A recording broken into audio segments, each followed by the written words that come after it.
On December the 3rd, I tested positive for COVID. I was to the point where I really couldn't even walk. She was admitted to the Tupelo Hospital. That's where she remained for 82 days. That was the first time they told Reggie he could come see me. I nearly lost my wife. I mean, that's real. There ain't no false information. And I don't want to see you lose a loved one. Sponsored by Delta Health Alliance. Go to getyourshotms.org. Of everything as we are drawing on closer. Sensational Sherry, good to see you. Divine Diamond, looking lovely tonight. Jeffrey DeRuin, good to have you here. And there's Rooted in Gorgeous Sacredness. Enzo Sorrell, welcome to our channel. Thank you for joining us. Dirt Road, my fellow Canadian, how are you? You're looking lovely tonight. And who else do we have here? Roy the Boy, good to have you back. We're running out of time here. Can we get this done? Super Duke, the man, the myth, the Sasquatch legend of World Bigfoot Radio right there. XUAP, nice to have you here. We are caught up, everyone. We're going to launch this thing in about 10 seconds. So remember, the Super Chat is open. It's a great way to support what we do on this show. Hit subscribe, ring that bell, horns up. Here comes our rockin' Bumblefoot. I lied. We got 20 seconds left. I can't believe I finished that quickly. Oh, well, we got Phil Minervino in the chat room. Mr. Lurks-a-lot has snuck on in. Thank you for kicking off the Super Chat, Dirt Road. Really appreciate that. And Reverend Keith, I got an amen for you, buddy. Love you, man. Thank you for coming on in. And now, people, we're going to get going. So let's just do this thing. Mr. Bumblefoot, take it away. Horns up.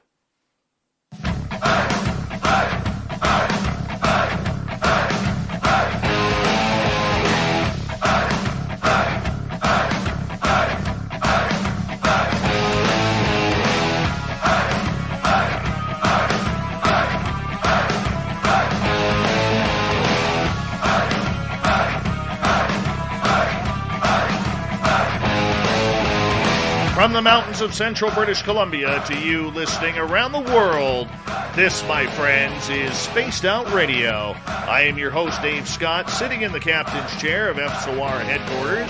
We welcome you to tonight's show on our terrestrial affiliates around North America, digitally on TalkStream Live, Revolution Radio, and KPNL. All of our archives are free.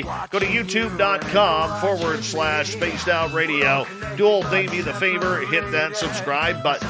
You can follow us on Twitter at Spaced Out Radio, Instagram, Spaced Out Radio Show, and now on TikTok at Spaced Out Radio. Our website, spacedoutradio.com. We have a plethora of features for you. Rock out to Bumblefoot, read up on Shirky Poo's Newswire, check out our swag as well. Tonight's show is brought to you by Chive Charities.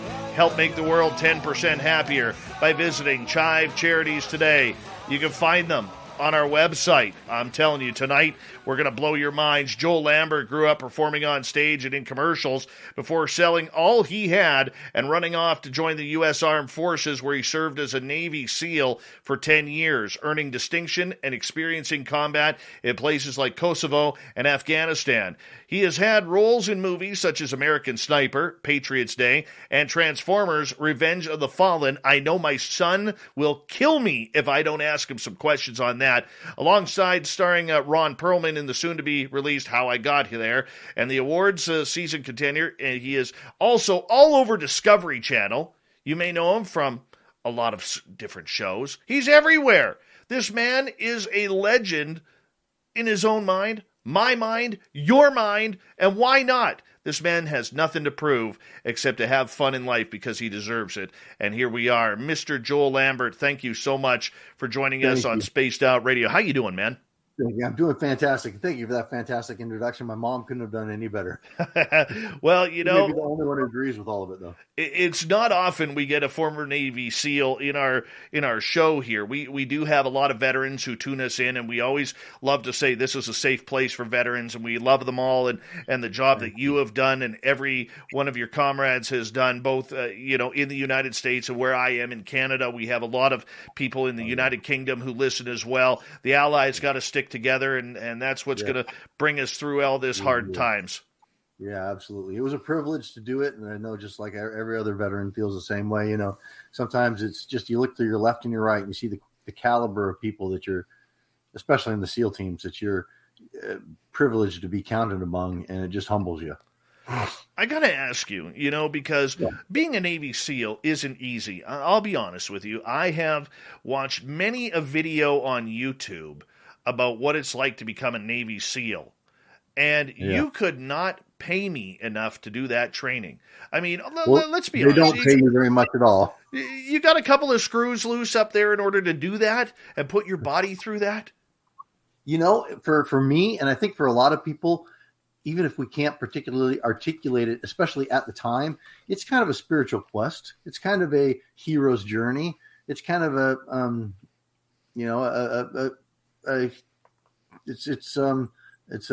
oh man, I'm blanking on names right now. It's a hero's journey. It's the Jungian archetype. It's something that drives us inside to take that hard left off the main road and go do the thing that scares you the most. And in that, we find our enlightenment, or we can. When you finish Hell Week, I believe it's called Hell Week. Mm-hmm. Okay. What is that like? Take us through Hell Week, and then when you finally know it's over.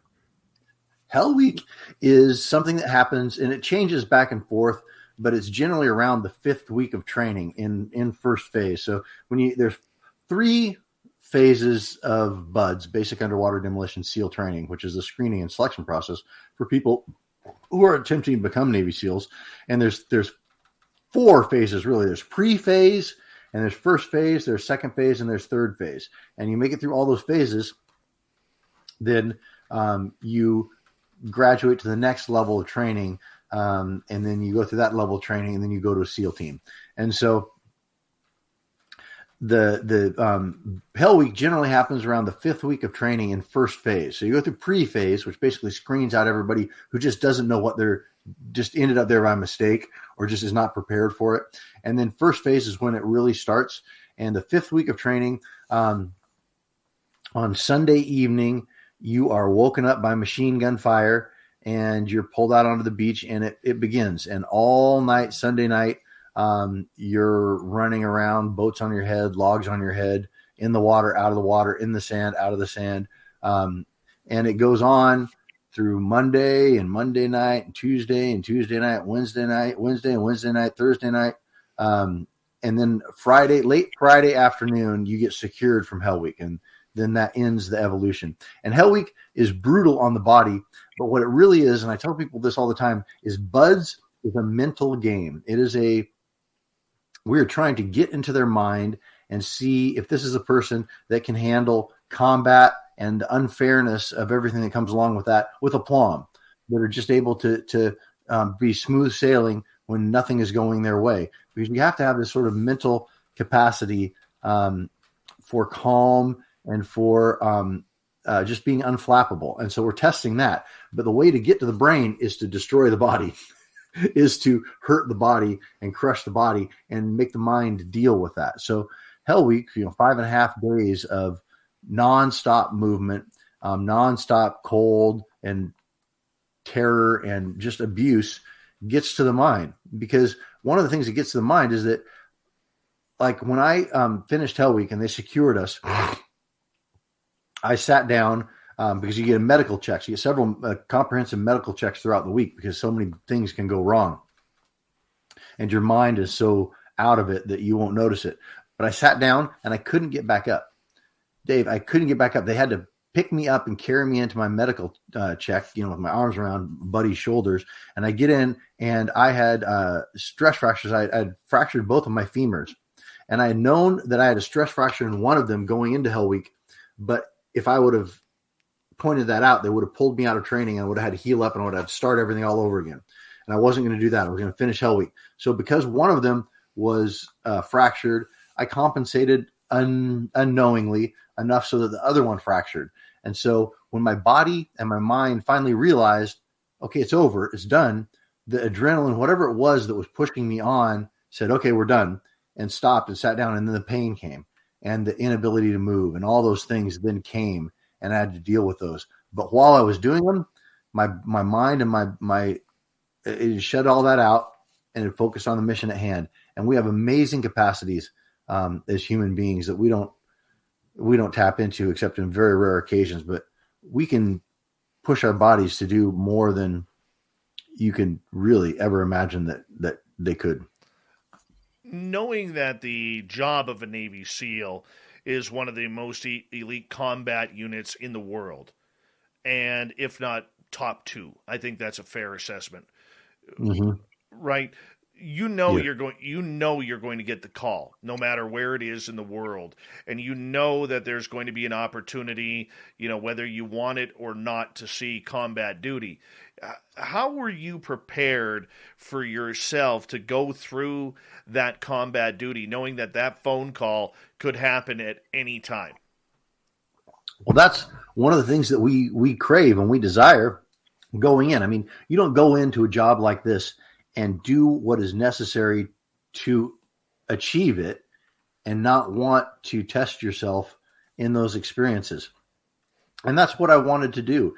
It's not that I had this craving to kill people or to be part of war, but what we do want to do is we want to strive against ourselves, and we just want to strive against others, and we want to push ourselves and experience the depths of our humanity. It's an exploration of our humanity is what it really is.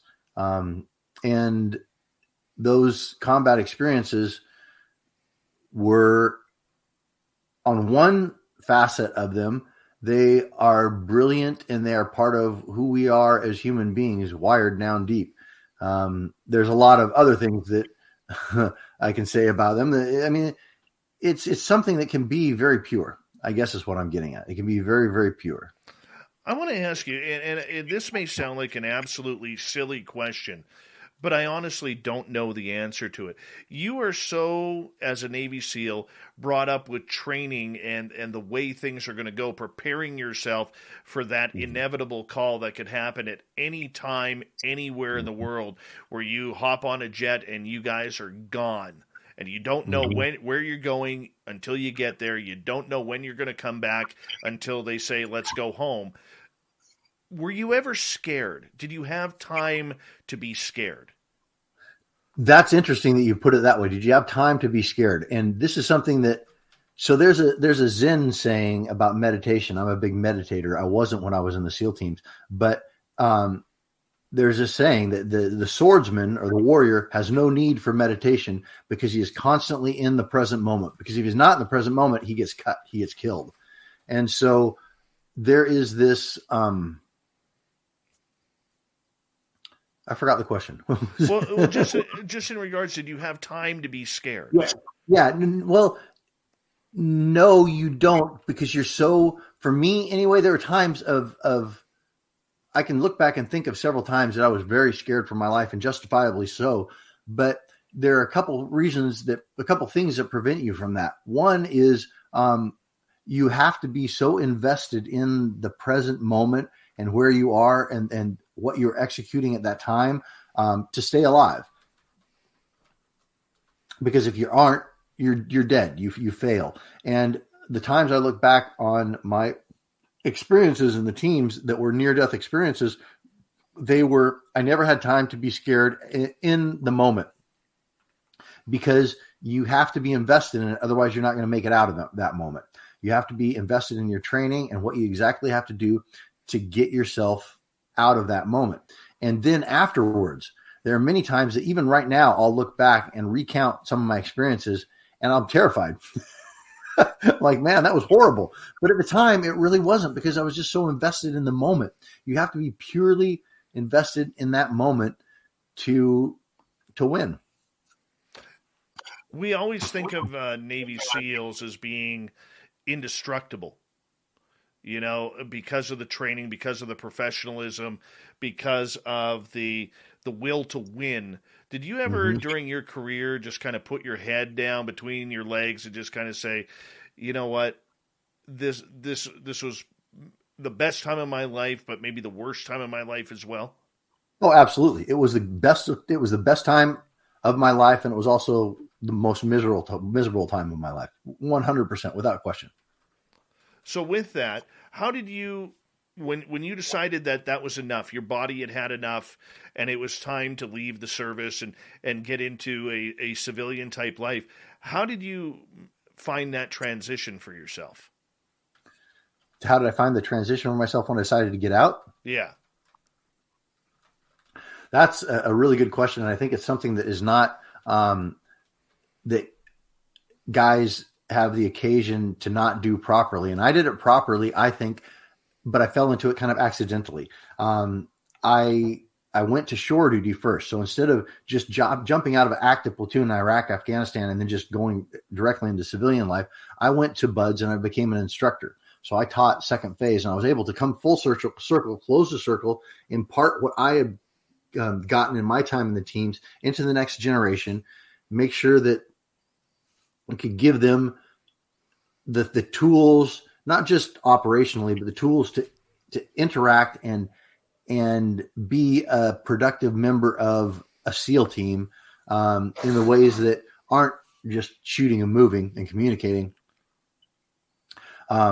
And so that was really good for me to kind of close the loop, full circle. But then also it was an off ramp. So you're going at 100 miles an hour in a unit like a SEAL team. And you don't realize until you're around civilians, everything's just slow. It's like a F-16 trying to fly with a Cessna. There's no part of their speeds that can overlap. You know, the F-16 will just have to do racetracks while the Cessna's flying along. That's what it feels like. You feel like you're just moving so fast and experiencing so much that regular life is like it's moving through jello. So I was able to take this off ramp off the freeway and decelerate until, I hit the surface streets, and instead of 110 miles an hour, I hit them at 50. And so I was able to blend, to fit in a little bit. But for a lot of your comrades who just step out, is it a tough job to just step out and all of a sudden, you go from wearing your uniform into civvies on a daily basis? I could just imagine the mental stress of that. What I found, and what I think a lot of guys find, and I can't speak for all of us, of course, because every guy has his own experience and his own, he's his own man. But for me, it's difficult to leave the brotherhood and the support system that you have, and that's something that can be very difficult because it's a very tight-knit community, and I'm still plugged in and involved with that. But you go from living, eating, breathing, sleeping, doing everything with these guys, this one little group of guys, every waking moment really, into boom, you're cut loose on your own. It can be very, very jarring, and it can create a lot of problems, I think. And we've seen a lot of those problems. But to be able to decelerate a little bit and then try to find some things that will reconnect some of those wiring harnesses. The wiring is not messed up. It's just those big harnesses have been disconnected, and you just got to plug them back in. And so guys need to find a meditation practice for me has been huge. Guys need to find some artistic, creative, some sort of outlet, some sort of thing to reconnect themselves wholly, to reintegrate back in. And we as a community have been doing much, much better lately with having programs and such to facilitate those sorts of things. We were talking earlier about bodies being beat up. There's programs for that. There's the thing that changed a lot for me was a psychedelic therapy program that a group of vets, Marcus and Amber Capone, SEAL and his wife, have put together to bring special operations guys through ibogaine and 5-MeO DMT administered in a therapeutic setting. And the psychedelic therapy has been incredible for guys, for me particularly, and for a lot of other guys I know as well. So there are a lot of programs out there to help guys get in business, psychedelic therapy, physical programs like the one I just went through, mentoring programs with other businessmen, people that are in industries that you're trying to break into. There's a lot out there now. Guys just need to take advantage of it. And one of the things that we as SEALs are very bad at is accepting help, because we are all about helping out anybody who needs it in our community or outside our community, with money, with funds, with facilitating the program, whatever it may be. But we never want to be the one who needs help. Never, never, never, never. You don't want to be the one taking help. You want to take it from somebody who needs it more than you. So you never want to be the one who takes it. And that's starting to change. I think guys are starting to the stigma is going away a little bit about post-traumatic stress, traumatic brain injuries, things like that guys never wanted to admit to, never wanted that, or you're too strong for that. And then, it happens and somebody takes his own life, and then we have to come to terms. We have to face these things as well. And so there are a lot of programs out there where guys can get the help that we all need. It's just more a matter of the stigma going away that you need help. We have Joel Lambert on tonight from Manhunt on Discovery Channel here on Spaced Out Radio. And Joel, I want to say, from all of us here at Spaced Out Radio, thank you so much for your service and everything that you have done. We really do appreciate it. We only got about 4 minutes before we got to go to break at the bottom of the hour here. Going into the whole psychedelics aspect to try and calm the brain down. I mean, you're coming from a job where your brain is moving not at 100 miles an hour, but probably 300 miles an hour. And I don't know how you probably, and please correct me if I'm wrong, you probably had trouble sleeping. You had troubles, you were always sleeping with one eye open, like the Metallica song. I mean, how did psychedelics really help you kind of phase into that next level to calm the mind down and look more into yourself internally? Well, that's a great question. Let me start with meditation first, because that was kind of the foundation for my psychedelic experiences. It kind of plowed the field, so to speak. And that's what's, I think, has really done more of the long-term work. But when I got out, I'd always been fascinated with Bushido and Zen and some of the Eastern Hinduism, some of the Eastern views of God and consciousness and existence. And so when I got out, I knew I needed to do some things to plug back in, to reconnect those wiring harnesses, and to just start getting used to parts of myself that had not been seen the light of day for 10 or 12 years. And so I found a Zen temple in Santa Monica, and the Zen sensei was this awesome dude, had an American flag sewn on his full sensei robes where he sat every morning. And on December the 3rd, I tested positive for COVID. I was to the point where I really couldn't even walk. She was admitted to the Tupelo Hospital. That's where she remained for 82 days. That was the first time they told Reggie he could come see me. I nearly lost my wife. I mean, that's real. There ain't no false information. And I don't want to see you lose a loved one. Sponsored by Delta Health Alliance. Go to getyourshotms.org. At Capella University, education is as smart as the world around us. With the FlexPath format, you can take classes at your own pace, set your own deadlines, and even leverage your previous experience to move faster. Now that's smart. Learn more at capella.edu. I thought, this guy, I got along with him. And so I started sitting Zazen, the Zen style meditation, for several years. And then I got turned on to transcendental meditation. And they gave me a scholarship to learn TM, transcendental meditation. And as I'm going through the training for that, my teacher told the class, as you're going through, as you're becoming a meditator and as you're going through your first several months of meditation, things may come up. Physical things will come up that your body and your brain has not processed. As you're meditating, these things may activate and may come up. And I didn't think much of it. I'm like, okay, hippie, whatever. And then I start sitting meditation. It's 2 20-minute sessions a day. And I begin to, every time I sit down to start to meditate, my eyes get so heavy and I can't help but fall asleep. And I'm fighting sleep within just a couple of minutes. And I asked my teacher, Lynn, I'm like, this is weird. This is coming up for me in this sleep. And she said, well, did you sleep much when you were a Navy SEAL? I'm like, no, I didn't sleep at all. You just, sleep is not part of the lifestyle at all. And what sleep you get is really, really bad. And she said, well, that's what's happening.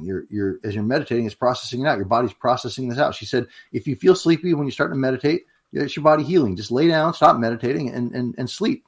And so for like the first 3 or 4 weeks of my meditation practice, I would, in the morning and in the evening, start meditating, get sleepy, lay down for like an hour to a 3-hour beautiful, brilliant nap, and wake up feeling fantastic. And then one day it just stopped.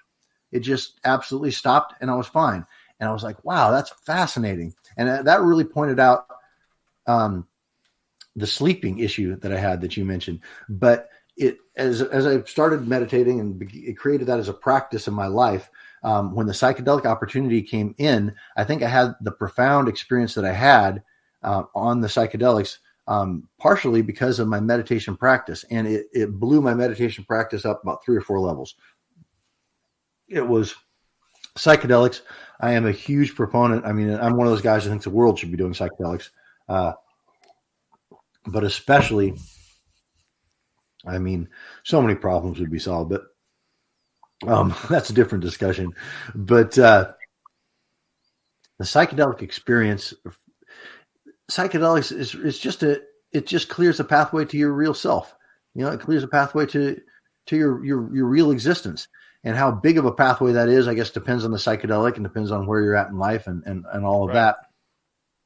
But, you know, it can show you, it can reveal the things to you that once you experience them, once you see them, you can never unsee them, and you can never, ever go back to the way you were before you saw them. All right, Joel, I'm going to get you to hold on right there. We're going to go to break here at the bottom of the hour. Joel Lambert, Manhunt, Discovery Channel. You may recognize him. He's got a nice tight beard going on tonight, as white as mine, which is a good thing. I don't feel old anymore. Space Out Radio continues after this.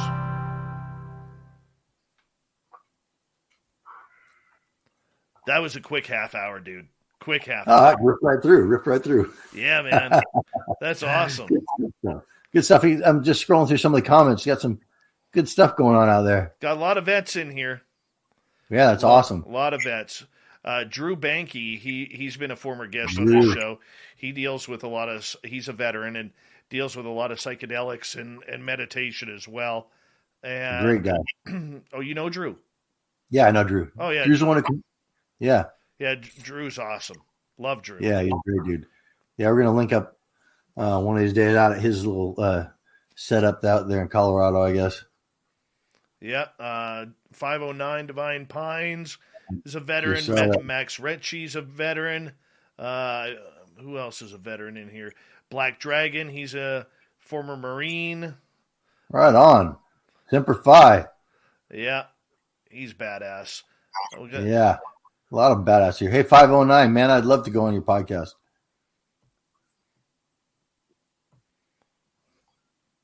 That'd be awesome. I'll get him if you want. I'll send him at your email. Yeah, sure. Yeah, that'd be cool. He's a good dude. I've chatted with him a few times on other podcasts. Good dude. Right on. Ollie, what's happening? Yeah, we got good people in here. Yeah, it looks like you do. Love it. Yeah, Drew's bugging me because he was. What did he ask earlier? He asked. I gotta scroll back here, Drew. Let me see. Stacy was married to a former Navy SEAL. Yeah, I've seen in some comments. Yeah, I've heard, I think I know exactly what she's talking about. Yeah. Small community. And she says here, my hubby was pretty notorious. Dev grew sniper and did federal prison time because his girlfriend turned him in. That's not good. Yeah. I would call that ex-husband. He's not the only one who's had something exactly like that happen. Yeah. Let's see here. I'm trying to find Drew's comment here because it was a shot at me here.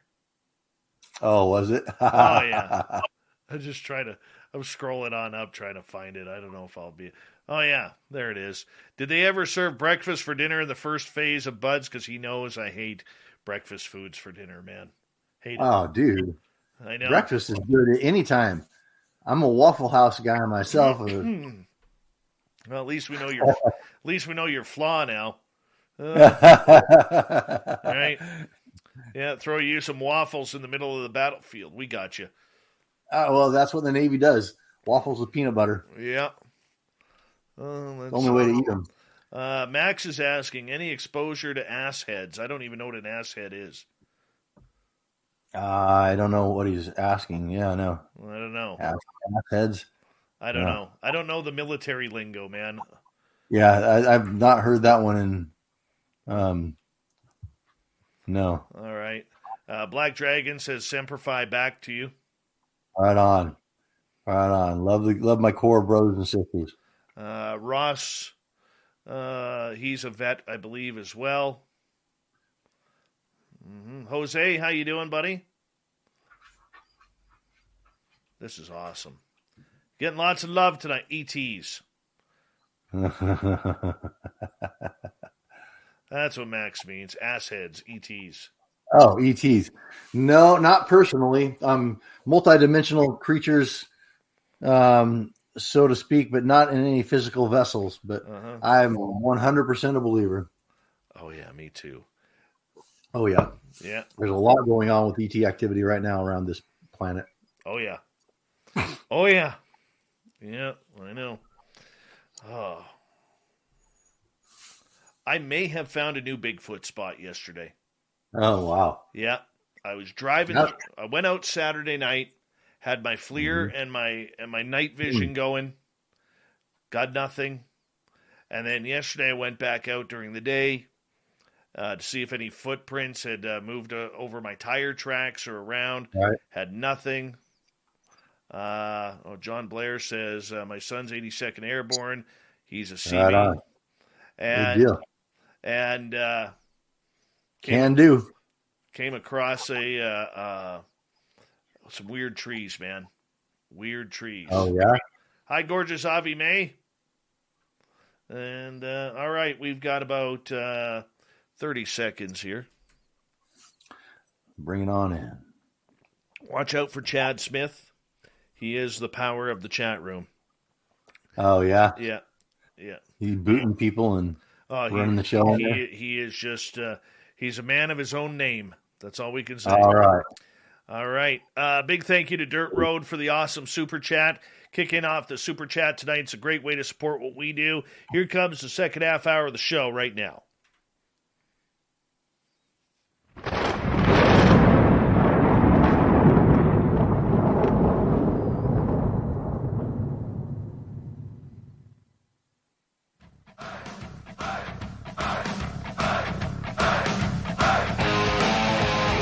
Second half hour of Spaced Out Radio is now underway. My name is Dave Scott. Thank you so much for taking the time to join us. Really do appreciate earning your listening ears. Want to remind you that if you miss portions of this show or others, check out our free archives by going to youtube.com/Spaced Out Radio.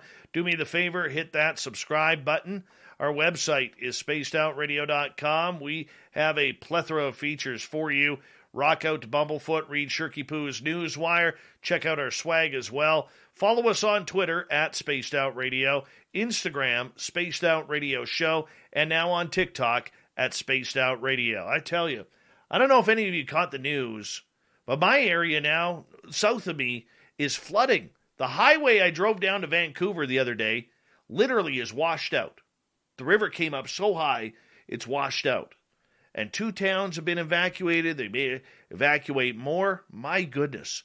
Scary times here in British Columbia so far, but that's okay. We're going to continue on because BC's strong, man.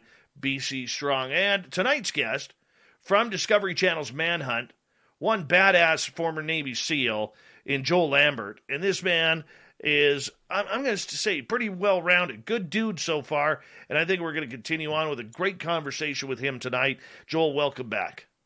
Thank you. Thanks for having me. I guess there's still time for me to muck all that up.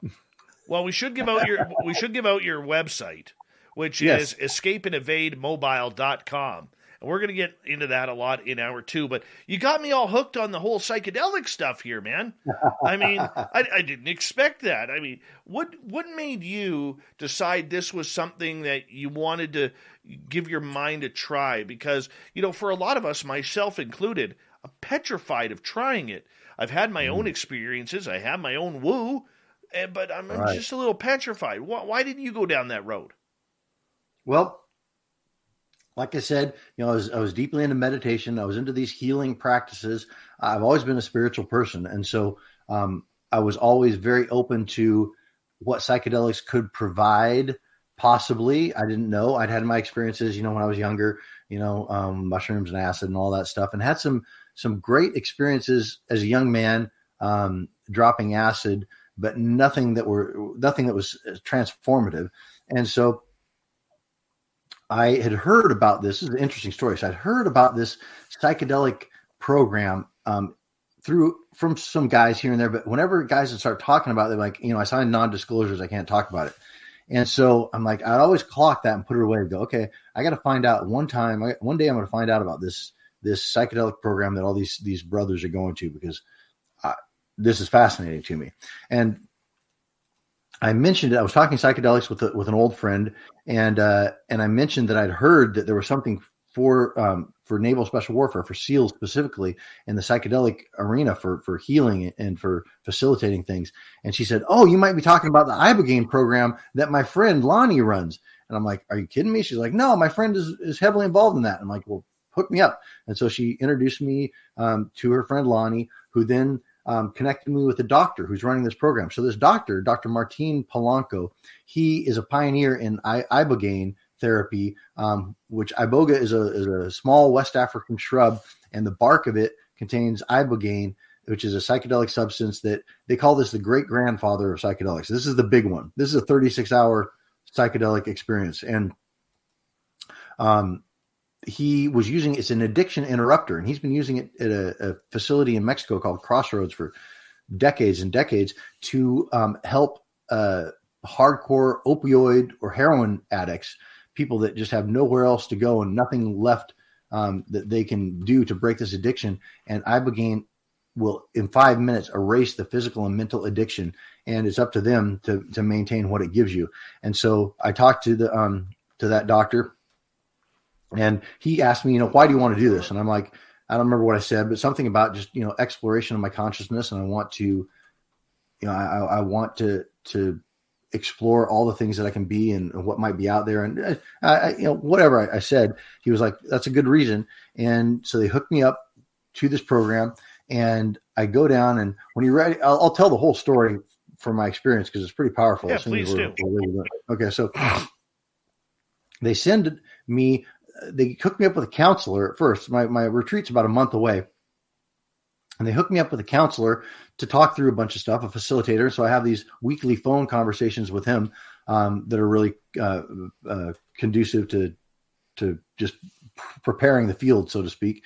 And they send me a book of work to do, just questions to ask myself and things to bring to mind as I'm preparing for the experience. And so I go through the program, and I'm doing the work, and my facilitator had told me that the medicine will begin working before you take it. And I'm like, again, okay, hippie, whatever that means. And then as I'm doing this work, all of a sudden these things start coming up for me, family things, things that I buried from myself out of shame or disgust, or things that I compartmentalized off from fear. All these things started coming out and processing out, and they felt good. It felt good to have them just come up in me. And I started thinking, okay, there's something to this now, because things are coming up that really have no reason to be coming up right now. And I go down this Friday afternoon. I drive down to San Diego, where we meet the whole crew that are going down. It's 4 SEALs and 1 Army Ranger, who's since become a great friend of mine. And we drive down to Mexico to this house, and get down there, and the facilitators are like saging and smudging it and setting everything up. And we had a lunch before we drove down there. It's our last meal we're going to have that night, because that night we're having the Ibogaine treatment. And Iboga is one of the few psychedelics that can cause physical harm. You can have heart issues on Ibogaine. So there was a bunch of screening stuff. We had to do piss tests and heart tests and stuff. And there's a medical staff there for the experience. And we have a little ceremony where we wrote down what we wanted to leave behind and burned it in the flame, and said little prayers, and then they passed out our Ibogaine doses in little wooden bowls like a sacrament. We said a little prayer, took our dose, and then went upstairs where they had mattresses set up for us. And so as we go upstairs and they lay us down, they put heart monitors on and O2 monitors on your finger, and I lay down. I've got an eye shade on, and the doctors are moving around the room, and I'm just waiting for it to start. I don't know what it is going to be, but I'm waiting for it. And I've got this eye shade on, and I'm laying on this mattress, and nothing's happening. And then all of a sudden, boom, it comes. and this nightmare buzzing starts above my head like a chainsaw from hell, the chainsaw of hell. And it had a shape. It had a shape like this. And I don't know why the sound had a shape, but it was very distinct. The buzzing started, and I was in the middle of this 8K fractal alien hell, machine hell. And I was seeing these fractals of these machine faces and these alien entities coming out of these fractals in more. Dude, I've never seen with my eyes anything as distinct and as crisp as I was seeing in these visions. It was otherworldly, and it was a nightmare, and it went on and on and on. And I didn't understand what any of these visions meant. It made no sense to me. And at some point I just let go and just let them come. I have no idea what they are or why they are, but just let them come. I want all of what this medicine has for me. And I'm laying back, and it's coming, and I start retching. I start dry heaving, and I'm purging, 7, 8, 9, 10 times. And people are holding me. I feel hands around me, and I'm just ripping this out. I lay back down. It was awful, and it went on and on and on. And at some point, I just say, let the visions come, and I just lay back and just give up and just let them come. It was horrifying. And there were these strange, soulless people walking around me. There were people, but they had no. They were the Matrix beings, exactly. There's these soulless people all around. And then sometime in the daytime, in the morning, I lift my eye shade up and I see the light. And at some point, so ibogaine happens in 2 phases. You have this visionary phase, which is the one I was in, where all the visions are happening. And then at some point that stops, 18 hours in or something. And you have what they call the contemplative or the integrative phase, where you're supposed to write and journal and stuff. No, it was like this crazy trance I went into. And I'm laying there, and I lift my eye shade up, and I look around the room, and all the other guys are on their mattresses, and like these rictuses of pain and horror. They look like nightmare beings that are frozen. And we're all having this crazy experience. And at some point, I have to pee. And during the day, it's probably in the early afternoon, I managed to get up, which your body doesn't work. It's all jerky, herky. And I managed to get up and make my way downstairs to pee and get some food because I'm dying of hunger. I get a banana, and I fall down to the ground. I eat this banana.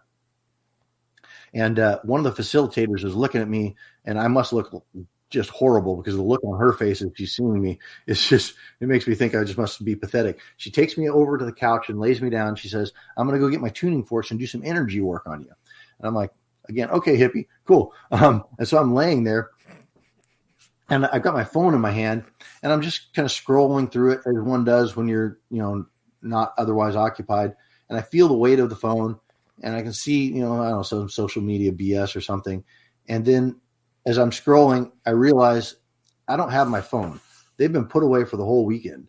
They've been locked up so guys can just have this whole experience. And I just felt the weight of it in my hand just half a second ago. She comes back with her tuning forks, does the energy. It makes me feel so much better. I go back upstairs, lay down. We come back down for dinner, and guys are around the dinner table. These big tatted up badass SEALs, their fists screwed into their eyes, just making these screaming noises just out of pure misery. And we go back upstairs after dinner. Nobody ate very much at all, and lay back down. And at some point in the night, I actually do fall asleep. It's like the fever broke, the trance was over, and I was out of it.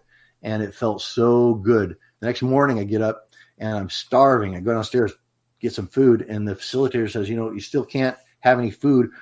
We are about to do the 5-MeO DMT. And I'm like, more psychedelics? I don't want any more I just had, 30 hours of psychedelics. I think I'm good. I don't want any more. But the other guys come down, and we sit around the fire in the morning, and they start talking about this 5-MeO DMT, which is the toad venom. And we're going to go, this is a very short experience. So we're going to go in order, and I'm the number 3 of 5. And so they say, go out by the pool and wait for your turn. And so I go out by the pool with my journal because they say it's helpful to journal things, although I don't have anything to say about this experience I just had over the last day. But I'm out there and I have my pen and I sit down by the pool and I try to write. On December the 3rd, I tested positive for COVID. I was to the point where I really couldn't even walk. She was admitted to the Tupelo Hospital. That's where she remained for 82 days. That was the first time they told Reggie he could come see me. I've nearly lost my wife. I mean, that's real. That ain't no false information. And I don't want to see you lose a loved one. Sponsored by Delta Health Alliance. Go to getyourshotms.org. Peacock is streaming your favorite shows, movies, live sports, breaking news, exclusive originals, and every live WWE pay-per-view. It's The Office, Chris Lee Knows Best, and Peacock original shows like Punky Brewster. Peacock, watch for free, upgrade for more. Stream now at peacocktv.com. Something, and I'm just write my thoughts, and I write, I. And it didn't make any sense. My head, my brain, my hand, none of them are integrated. All of them are kind of on their own program. And I scribble that out. And I stop and think, how do I feel? And I realize I feel clean. I feel pure. I have never, ever in my life felt this pure. And it's like all the entanglements of my entire life, minor and major, all the scar tissue from when I was 2 years old until 2 weeks ago had just been wrapped up and pulled out of me. And I'm only noticing that they were ever there because I feel where they were. They're gone now. And I felt so at peace and so calm and so blissfully, low-key bliss that I just sat there and just savored this. And I was just savoring it. And as I'm savoring it, I hear the first 5-MEO guy from the house scream like his head's being cut off. I'm like, oh, boy.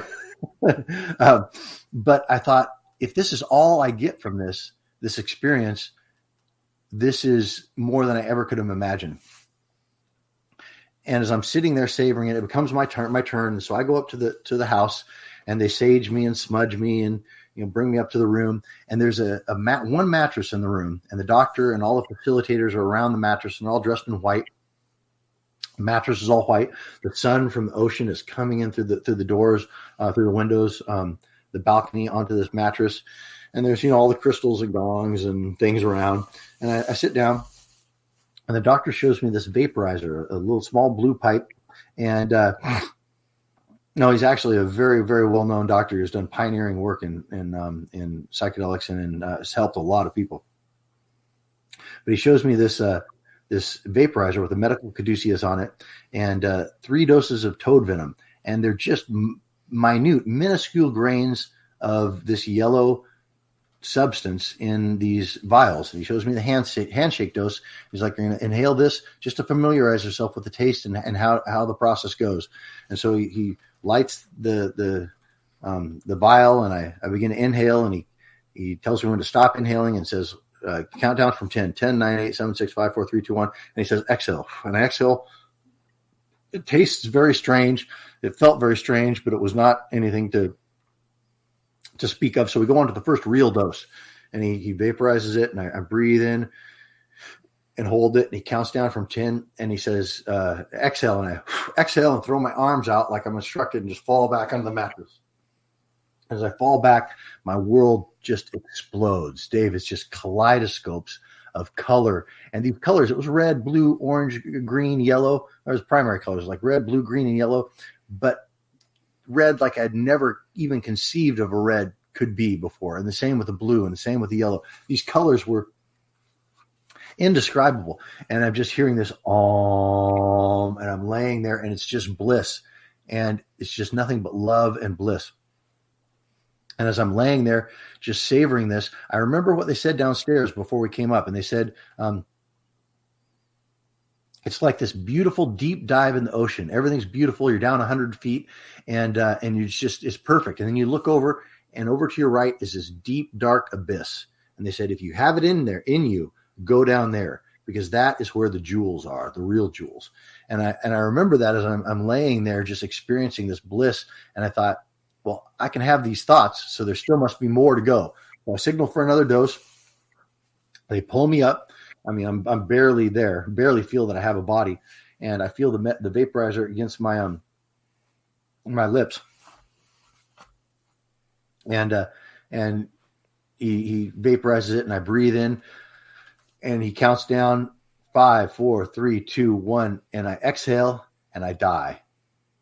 I feel my body atomize and it's gone.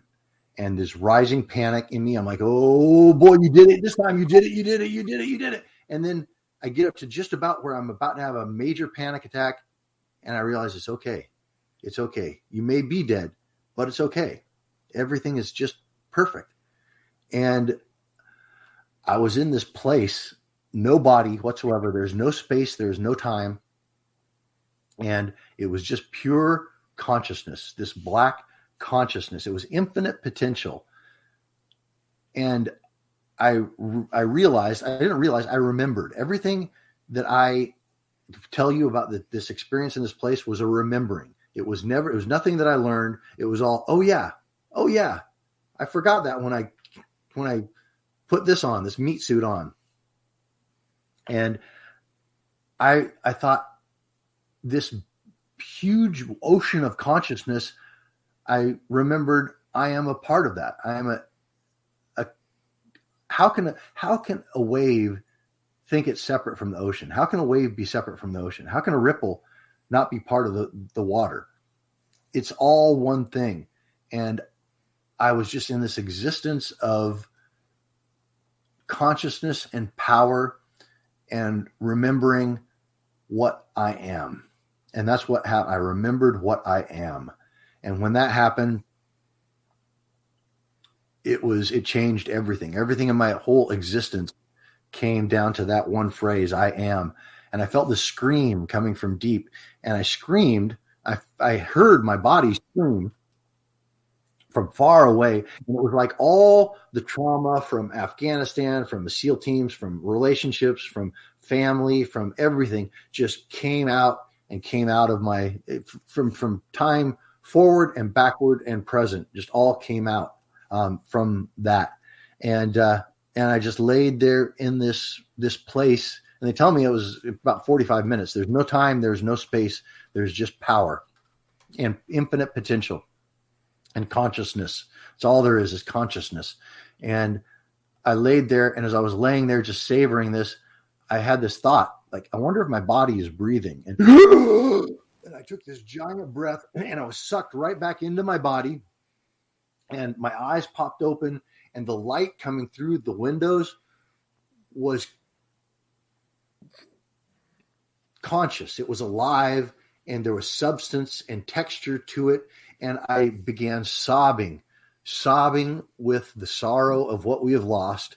And then I began laughing like a loon with the joy of what we are. And I was just sobbing with the sorrow of loss and laughing hysterically with the joy of I am. And for another half hour, I just laid there sobbing and laughing and sobbing and laughing and sobbing and laughing, and just coming down from this. And later on, doing some reading and some researching, I believe that was the classic Buddhic void, which some scholars have written about and talked about. It was amazing. And I mean, we can talk about this all night long, but I will never be the same.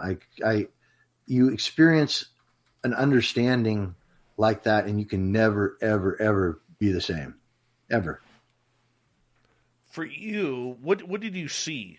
As we got about 2.5 minutes here, what did you see? What grabbed you on the other side? Well, I didn't see, and I see some people talking about DMT and stuff, and the 5-MeO DMT I think is different. I haven't done DMT, but is different because people talk about the experiencing the entities and stuff on the other side in DMT. There was only one entity that I experienced, and it's the entity that we're all a part of. It was the universal consciousness. It was source. It was the power. It was the Akashic field. It was the ether. It was the 0 point field. It was pure consciousness. And I didn't see it. It was all black. It was a blackness. It was an infinite space, infinite potential. That scares the hell out of me. Yes, and because, and it reminds me of something I hear people say not all the time, but I hear some spiritual teachers talk about the reason more people aren't enlightened is because enlightenment is a lot like dying, because you can never be enlightened because being enlightened precludes there being a you. So, it's terrifying. And if I were to, have DMT right here and be knowing I was going to smoke and going to break through again like that, I would be petrified. Also, completely thrilled, but scared spitless. It was one of the scariest things I've ever experienced. I don't know if I would have the cojones to do that, my friend. I really don't. Not, and I'm not trying to play down your experience or anything, but no. I mean, we got about 45 seconds. I mean, to me, and I think everybody listening, this goes right against the character that we think that you are. But I mean, this really helped you alleviate a lot of tension and PTSD in your mind. Well, DMT is one of the only substances that will actually heal brain matter, will actually fix damaged and destroyed neurons, synapses, and all that. It's one of the very few substances that can do that. So there's that aspect of it medically, empirically, but then just the experience of, and I know there's probably people in this chat room, and Drew, and people that have experienced similar things. It is transcendent. It's ineffable is really what it comes down to. It can't be put into words. It has to be experienced, and experiencing God, of consciousness, of source, of whatever, every name you can call it is going to carry some baggage with it. But what is the I am, experiencing that can never ever be the same. If you are the same, you haven't experienced it. All right. On that note, Joel Lambert from Discovery Channel's Manhunt. What's it like to survive? How do you survive? Let's turn it up next. Survival 101 with former Navy SEAL Joel Lambert here on Spaced Out Radio. When we turn the second hour into the ever. Go. All right, we're clear. This is going to be good. Oh yeah, here's people starting to talk about MK Ultra and stuff. Man, we're getting into the interesting stuff right now. Oh yeah, we got the woo now, man. You turned up the woo machine big time there. Yeah.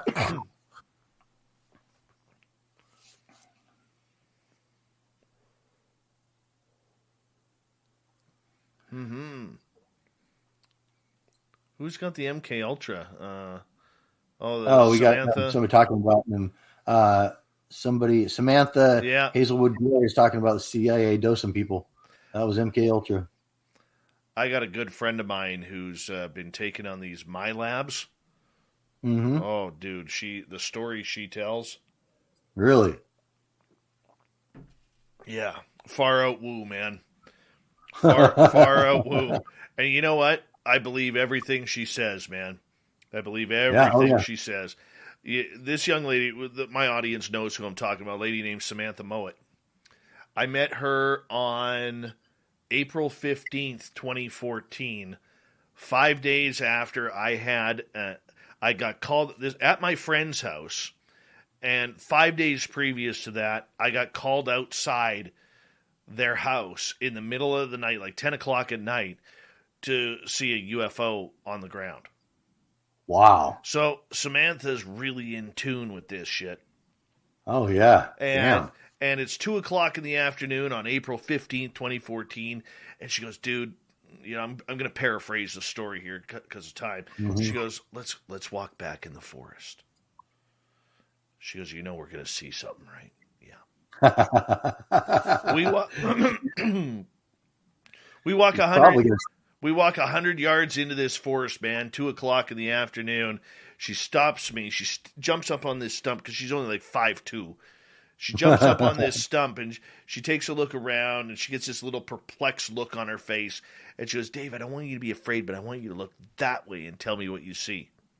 And I took a deep breath. I turn, I look. I'm like, Samantha, what the fuck is that? Because, dude, no word of a lie. God is my witness on my children's lives or whatever. 200 feet away from me, man, there's a 10 to 12 foot extraterrestrial standing there. Damn. Yeah, man. No DMT, no hallucinogens, nothing, man. I froze. Yeah, dude. When it comes to the physical UFOs or craft, I can't help but wonder if it's, skunk works or if it's, actual. I think it's both. Yeah. Yeah. Do you ever want to learn? I got the people you could learn from. Oh, absolutely. I've read a bunch on it, and but I by no means have. It's still, it's like it's crazy. It's hard to decipher. It's good woo. And yeah, it's good stuff though. I mean, we're finding out. We're in the beginning stages of the ascension. The thing I don't like about it, and my biggest warning for my audience, is this: remember that the minute the government is involved, there's a narrative. Yep. And exactly. there is so much to this outside of the narrative, from what the media is not covering, what they're not telling you. There's a reason why they only went to the 2004 Nimitz incident and didn't go anywhere past that. Okay, it's just there's a lot of shit going on, man. Oh, absolutely. It comes down to the cabal, man. What they want you to know. But I think that power is breaking, so we'll see, though. Hopefully. Yeah. Join the Galactic Federation of Light. You got that right. Being what we're meant to be. Dude, you are so not who I thought you were tonight. I love it. I love it. I'm that too, man. I'm one of my SEAL brothers has a little clothing company, and his little logo is Violent Hippie, and I'm like, I get that, dude. I get it. I got called. Okay, here's a quick funny story. We only got about 90 seconds. I came up with the slogan for the show, "We Own the Night." Okay, because when I was 18 years old, where I grew up in Abbotsford, British Columbia, we had a big air show, and in '91 they flew in an F-117, and the fighter pilot, I got to talk to him for like 15 minutes, man. And he had this Desert Storm patch on with a Skunk Works skunk on there, and it said "We Own the Night." And I always remembered that. So when putting the show together, I didn't realize that the NRO's slogan is "We Own the Night." So I actually got a call from a buddy of mine. I'm not going to say who, very well connected, who asked me if I was actually NRO, and I'm like, "What the hell is the NRO?" Oh, yeah. It scared the daylights out of me, man. I got some weird emails right after that, and it was trippy, dude. Trippy. Gorgeous Magic Maiden, how you doing? Davey Crotch Kick, how are you, buddy? All right, we got about 45 seconds. Yeah, dude, it was crazy times. Crazy times. It still scares the shit out of me. An amazing time to be alive, man. And we... having chosen to be here at this point in time, this is some seriously badass. Everyone who's here, light working and raising the vibration, man. Yeah, much respect. This is.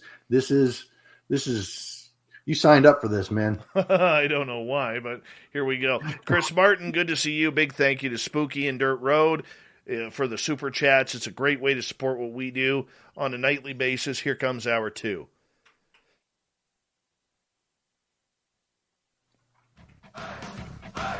You're listening to Spaced Out Radio with Dave Scott. Follow Dave on Twitter at Spaced Out Radio and on Facebook, Spaced Out Radio Show. Here we go with hour number 2 of Spaced Out Radio tonight. My name is Dave Scott. Thank you so much for taking the time to join us. We really do appreciate earning your listening ears wherever you are on this beautiful planet we call Earth. Hello to everyone listening in on our terrestrial affiliates around North America and digitally on TalkStream Live, Revolution Radio, and KPNL. All of our archives are free. Go to youtube.com/Spaced Out Radio. Just do us the favor, hit that subscribe button. The Desert Clam has set the password for tonight in the SOR Space Travelers Club. Hapazanthus. I think I got that right. Hapaxanthus is your password. Use it wisely, space travelers, as a clam sets a password each and every night right here on Spaced Out Radio. Our website is spacedoutradio.com. We have a plethora of features for you.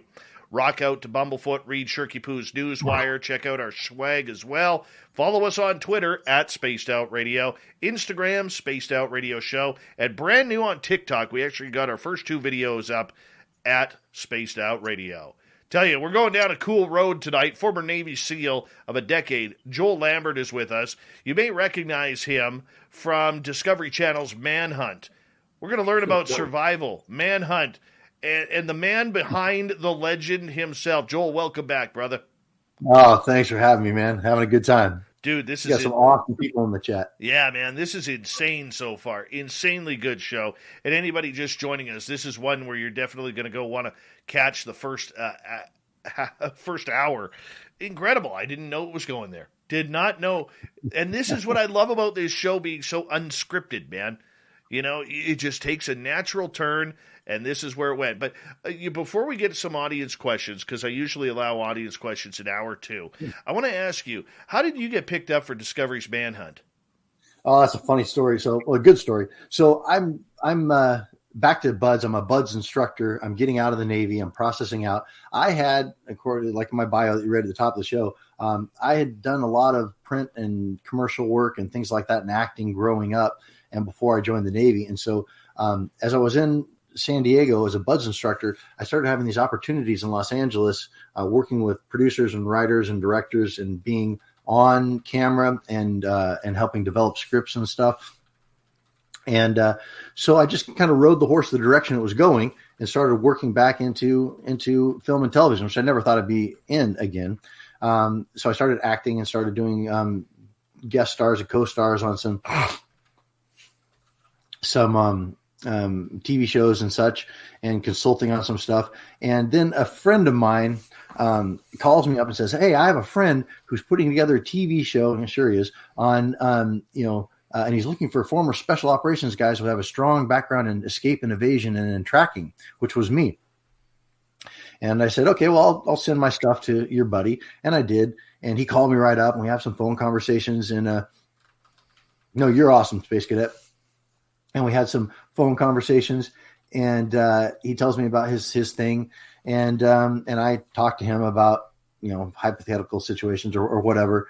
And after a couple of weeks, he calls me up and he says, "Hey, man, On December the 3rd, I tested positive for COVID. I was to the point where I really couldn't even walk. She was admitted to the Tupelo Hospital. That's where she remained for 82 days. That was the first time they told Reggie he could come see me. I nearly lost my wife. I mean, that's real. There ain't no false information. And I don't want to see you lose a loved one. Sponsored by Delta Health Alliance. Go to getyourshotms.org. The General Insurance presents Ordering a Sandwich with Shaq and Hall of Fame announcer Michael Buffer. I'm going to have roast beef. What do you want, Michael? Let's get ready for pastrami on rye. Turns out Michael Buffer talks like that all the time. And it turns out The General is a quality insurance company that's been saving people money for nearly 60 years. Spicy Dijon mustard. For a great low rate and nearly 60 years of quality coverage, make the right call and go with The General. The General Auto Insurance Services, Inc. Insurance Agency, Nashville, Tennessee. Some restrictions apply. Go out to the Palm Desert and shoot some stuff on you for, sizzle for my show. And he said, "I'd love you to come out this weekend." And I'm like, I spent so much time already on this guy's project. And look, in LA, everybody and their brother has a script, has a film, has something they're about to break. They're the next big thing, and they're about to break with their TV show that they're in negotiations with. So you can't take, anybody saying that they got a show or anything very seriously at all until there's some evidence of it. So I told the guy, I really can. I've spent a lot of time on this, and I got things to do this weekend. The guy said, "Well, I'll pay you." And I thought, okay, I can get out of LA for the weekend. I can go run around the desert and say some stuff, and this guy can shoot his little sizzle for his little show that's not going to go anywhere, and put me up in a hotel, and I can go climbing in Joshua Tree on Sunday, and then I can come home and have a great weekend and get out of LA. And so I did it and went out to the desert. And as I'm pulling up to the hotel this guy's putting me up at, it's like this beautiful giant Palm Springs resort. And I'm thinking, wow, this guy's got a budget. And I check into my room, and the phone rings when I check in, and I pick it up. "Hello?" And this woman says, "Hi, Mr. Lambert. This is so-and-so, and I'm the production coordinator for the weekend. And I know you're not scheduled to work until tomorrow, but Sarah Davies, the vice president of Discovery International, just flew in from London, and she's wondering if you'll have dinner with her tonight." And I thought, at that point, the light bulb went off over my head, and I thought, okay, this is actually real. This is actually something. So I go out to dinner with Sarah, who's become a friend. She's a lovely woman, hilarious. Tells some raunchy stories I probably shouldn't have about my time in the SEAL teams and stuff, but they pay off. She thinks they're hilarious. The next day I go run around the desert and make some booby traps and, do some tracking and, do some tactical stuff. And the next day I find out that they've got a Victoria Cross winner, a UK SAS guy in there they're looking at as well. And another Marine, prettiest man I've ever seen. But I end up getting the show. And so we shoot a pilot in Arizona. It goes excellent and rates really well. And so then we do the series, and we do 2 seasons, and got both the posters up there, traveling around the world, inserting in foreign countries, being tracked down 3 or 4 days, using whatever they have, dogs, drones, tracking forces, escaping. And it was an amazing program. And then after doing 1 season of Manhunt, they gave me another show called Predators Up Close, which was Animal Planet wildlife show on the world's biggest, baddest predators. And then I did a bunch of one-offs and did some stuff on Fukushima when that happened, and narrated some things. And it just really was a fantastic time doing the kind of things, when I act, it's fun and it's creative and it's an outlet, but it doesn't feed me. Doing Manhunt was all the things, all the on-camera skills, my wits, my physical abilities, all the things I learned in the teams and out of the teams, all of my skill sets. It was everything that I was, all being tested under duress at a very high level. And those are beautiful moments where your humanity, where you can really peel the layers and pierce the veil and get into what really is. Did you like TV? That's a loaded question, I think. I liked doing Manhunt. I loved doing shows that I felt were valuable, that weren't BS, that had something valuable to give and valuable for us to do in them. I found that very, very fulfilling. I think that a lot of what comes with having your own international shows can be very distracting and can knock you off your kilter a little bit. And I think I'm a pretty calm and fairly unflappable dude, but you still very divinely guided, but you still those pressures and those experiences can be disconcerting at best. And so I think while I love the medium and I love some of the things that can be done, I'm not in love with TV or film anymore. And some of the things that just go on in that industry, for sure, I just don't want to be a part of.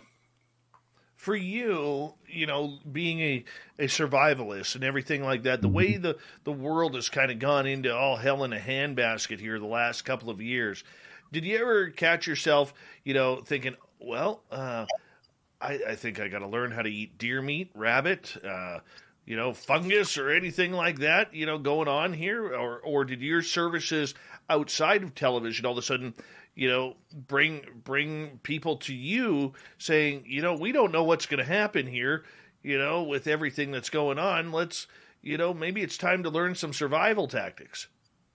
Yes. A lot of people ask me lots of things like that, especially as things were the last several years in the globe. A lot of people reach out, old friends, high school friends, grade school friends, wanting to know what I would put in a go bag, what kind of things are important to have set up at their house. And so I've talked to and counseled with a lot of people on my opinion for what is important right now and how someone without a lot of training can best take advantage of some of the tools and things out there and spend some money to prepare for likely scenarios. And I think it can go one of two ways. I think it can go very, very dark for a while, or it can go to a very light, fifth density Earth. And in either of those scenarios, I think that being connected with Earth and raising your own food, whether it's animal or whether it's vegetable, and raising your own medicine, all these things, I think all of just this connectedness to the Earth and to being, I saw Drew said earlier, we are nature. Exactly. We are nature. We're not a part of nature. We aren't observers of nature. We are a product of nature. We are nature itself. And so getting back into that is good for the soul. It's good for the planet. It's good for our collective vibration. It's good for a lot of things. And if it gets very, very dark, having a vegetable garden and having a few chickens out back could be the difference between life and death. Joe wants to know what's in your bug out bag. Well, I have, I don't really have a bug out bag. I have, escape and evasion kit is what I use. And really it depends on what I tell people on an escape and evasion kit or a bug out bag or a go bag. What you need to do is so I always go by the rule of threes. And that says that you can survive 3 hours without shelter. You can survive 3 days without water, and you can survive 3 weeks without food. So that should inform all your decisions when you're in a survival situation. What am I going to spend my time on? Am I going to go look for food when a blizzard is coming in and I have no shelter and I have light clothing on? No, that's foolishness. You can survive 3 weeks without food. You need to take care of the shelter first, and then water, and then sustenance is down the line. And so there are certain things that you need to be able to do. You need to be able to find and acquire food. You need to be able to shelter yourself. You need to be able to find, carry, and purify water. You need to be able to navigate, and you need to be able to signal. And so certain things will cover a multiple amount of bases. So like a fire starting kit, a good fire starting kit, fire is shelter. Because when I say shelter, I mean things that protect your corporal body. Things that protect your physical body. That can be a house, it can be a tent, it can be your clothing, it can be a fire. A fire is warmth. It will keep the animals away. You can cook your food over it. You can purify your water. You can signal with it. A fire is one of the most useful skills. So I can start a fire with, just primitive, with, a bow drill, but with primitive skills. But I always have at least 2 ways to achieve a certain desired outcome, either tools or knowledge base. So I would have at least 2 ways to start a fire. I would have 2 ways to purify water. I would have 2 ways to snag, trap, or find food. I would have 2 ways to navigate. I would have multiple ways to do all the things that I need to do. A weapon is great. A fixed blade knife is if I could take one thing into the wilderness, it would be a good, sturdy, sharp, fixed blade knife. With that, I can make my other tools. I never thought about it until I moved up here. Way in the north of British Columbia, where I am. I live about darn near central part of the province. Mm-hmm. But like growing up near Vancouver, there was no need to get a gun license. There was no need to get a hunting license. I mean, sure, I went fishing all the time. I mean, that's easy. There was no need to learn it because everything was always at your hand. If you went hunting, you didn't go out in the bush. You went to the supermarket. And all the work was done for you there. Right. But now that I've moved up here to where I am, and I've been up here for 6.5 years, I look at it and I look at things differently. Like, what would happen? Like in British Columbia right now, where none of us where I am, every route to Vancouver right now where I am is blocked by either mudslides or by washouts of the highway. Yeah. What would I do to survive? Now, obviously, my area is going to get food. They'll trek it in from either Washington State, or they'll trek it in from Alberta or wherever. Like, there's always going to be food for that, But if it ever came down to it, what would I do?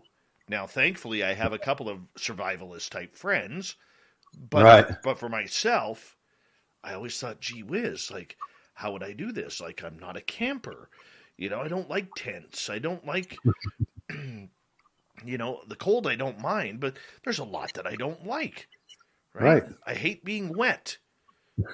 Me too. I mean, I mean, and growing up in Vancouver, the wet that you get down there, because you got that humidity, the wet just every raindrop just sinks right into your skin. Not like I grew up in the Pacific Northwest. Yes, then it's you know what I'm different up talking there. about. Yeah. Yeah. So I mean, that's a natural rainforest. So Yeah. so for those of us who are, let's just say the zombie apocalypse came, just for giggles here. All right. How many people would really, in North America right now, truly be able to survive anything apocalyptic? Well, are we talking fast-moving zombies or slow zombies? Because I think the outcomes would be a little different. Okay, skip the zombies, whatever. Let's just say an asteroid hit or aliens showed up or whatever it may be. Okay. Are people Sorry, really I don't qualify your hypothetical situation? Are people really prepared?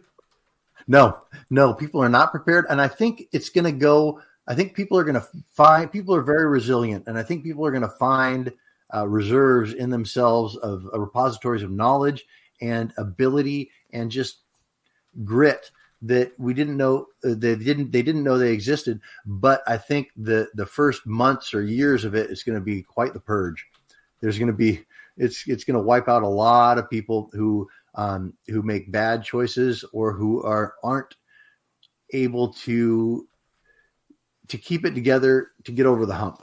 But once the hump is over, I think that there's going to be a lot of people who find that old knowledge, who band together, who support each other, and who are able to make that gap to where they can really start growing their own food and start finding reliable sources of sustenance and of medicine, all the things we need to keep our bodies moving. Nature is very forgiving if you know what you're looking for. Yes, and it's also very unforgiving. True. At the same time. I mean, I remember I was doing this wildlife show, and I had this female co-host, and there was this springbok, which is a very small impala in Africa, and it was bounding through the grass right where we're at, and right by a female lion who had just eaten. This lioness was completely satiated. She's completely full, and the springbok came by, and this lioness just boom, pounced and just took her down and had her claws in the back, the spine of this springbok. The springbok was mewling, and the lion wasn't hungry at all. Why did the lion kill the springbok? Because it's a lion, and it's a springbok, and that's just the way of nature. And it crushed this poor antelope's spine and didn't eat it or anything. It's just the way it is. I think that there's just my female co-host started getting emotional and crying, and nature is not cruel. It is not kind. It just is. It just is. This is what it is. And that's, we need to flow in that direction. And that's the only way we can make any kind of steering is if we flow the direction that the river is going, How important is it to learn the sounds of nature? The sounds? Yes. Well, it's especially in my line of work doing the escape invasion, it's very important because the sounds can tell you lots of things. The sounds of nature can either be an alarm, like squirrels and other birds will alarm and let things in their area know that you're invading, or things will go silent. And that's something else to tell you that there are something in your area that is hunting, that these other small woodland creatures don't want to draw attention to themselves. So the sounds of nature will tell you everything you need to know, really. And the reason why I ask is I was out in the forest yesterday, and I was out looking for Sasquatch and looking for anything that I could find that just looks a little bit different. You really have to learn your surroundings. Like, dude, before I moved up here, I never knew what grizzly bear poop looked like. I never knew what moose droppings look like. I mean, moose droppings, for anybody who doesn't know, they literally look like giant chocolate covered almonds. Right. But I mean, these are the signs that you have to look for. I never knew what the difference between a fresh footprint and one that was a day old but still looked quite damp. I never knew any of that.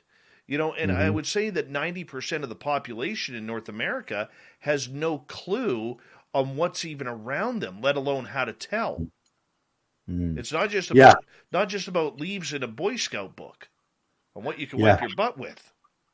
Yeah, no, I think you're 100% right. We have, by and large, lost our connection to the earth and the animal kingdom, just by virtue of multiple screens separating us from the actuality, or just all the manufactured things, all the layers that we've built between us and the ground, which are good things.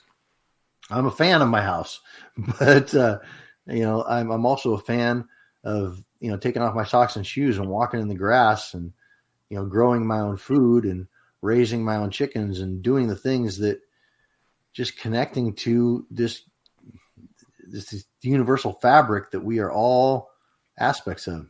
Very true. Very true. But, I know before I moved up here, man, I never knew what bear tasted like. I didn't know what deer tastes like, or moose or elk. Up in my fridge right now, I got fresh pepperoni sticks of elk meat. Oh, fantastic. I'd never tried any of that. And most people will be like, ew, gross. And I'm like, oh, this ain't bad. Like, I'm not a fan of deer. Way too dry. Way too dry. You don't like deer? But I know I could eat it. Oh, yeah. It's excellent. That's... I'm a fan of deer. I'm a venison guy. Come on. I saw a big trophy buck yesterday, man. Yeah? Oh, big trophy buck. Except right now it's rutting season, so they don't allow... The bucks have a 2-week window to hump as much as they can, and then it's back on for the hunters. Yeah, I think we're in muzzleloader and bow right now here in my area, but they'll open it back up rifle here pretty soon. You got that right. For you though, I mean, that you could survive. That your fellow people could survive. Besides water and shelter and the basics, what do most people forget? Is it clothing, how to dress? Is it, how, because we're worried about vitamins, we're worried about everything else. What do we mainly forget? We got about 40 seconds. That's a hard one. I think the situation dictates. In every different situation and every different background, you're going to find things that people will overlook. I think the rule of three is prioritizing your time and knowing what you need to do, I think is the most important thing. I think people I'll do one. Mindset. Mindset is everything. Mindset will, 14-year-old girl can crash in the Amazon and she'll walk 1,000 miles out and have an amazing story to tell. Or someone will, have a fairly minor loss in the woods, and 3 weeks later they'll walk the wrong way and they're dead. It's all mindset. All right, we're going to continue on with the security part of everything when we come back, because survival also comes down to, can you trust people? And who do you trust? We're going to learn that from Joel Lambert, survival expert, Discovery's Manhunt. It's a good dude with us. We got him for another hour here on Spaced Out Radio. We'll continue the survival talk right after this.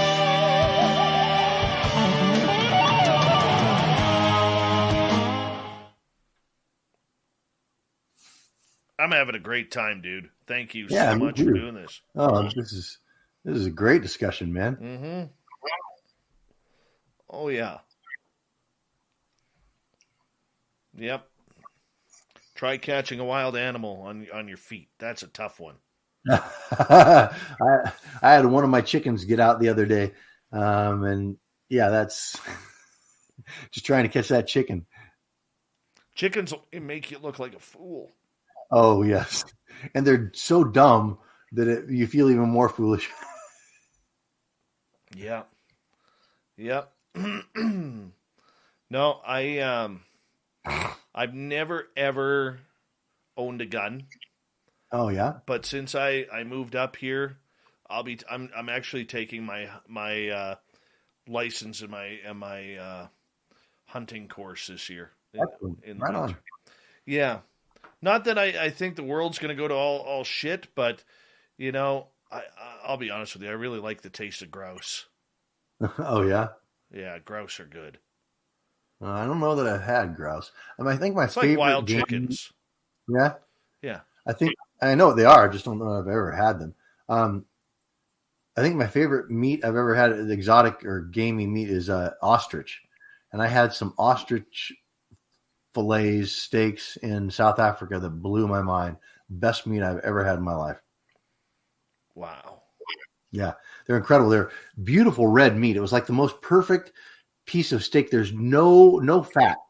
If there is, there's no marbling. It's just this perfect red meat, but it's juicy and delicious and not dry, not gamey. It was like the world's most perfect steak. Crazy.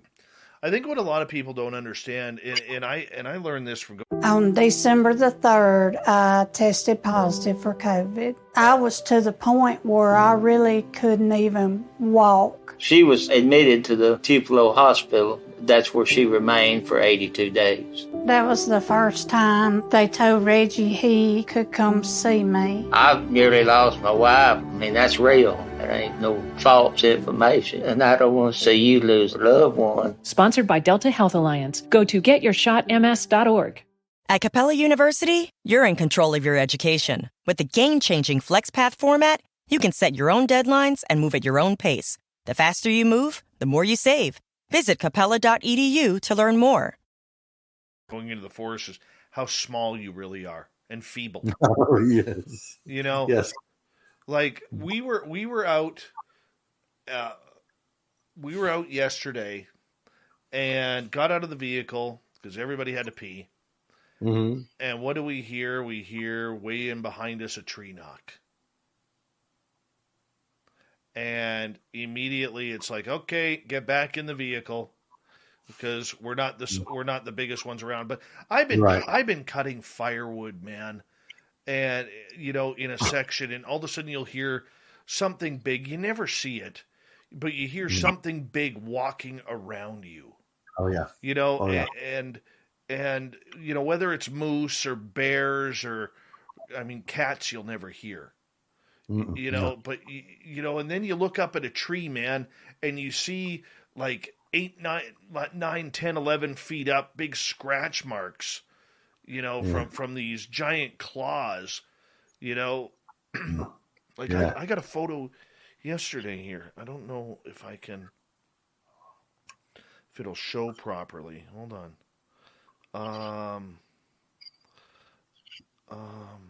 Is that the one?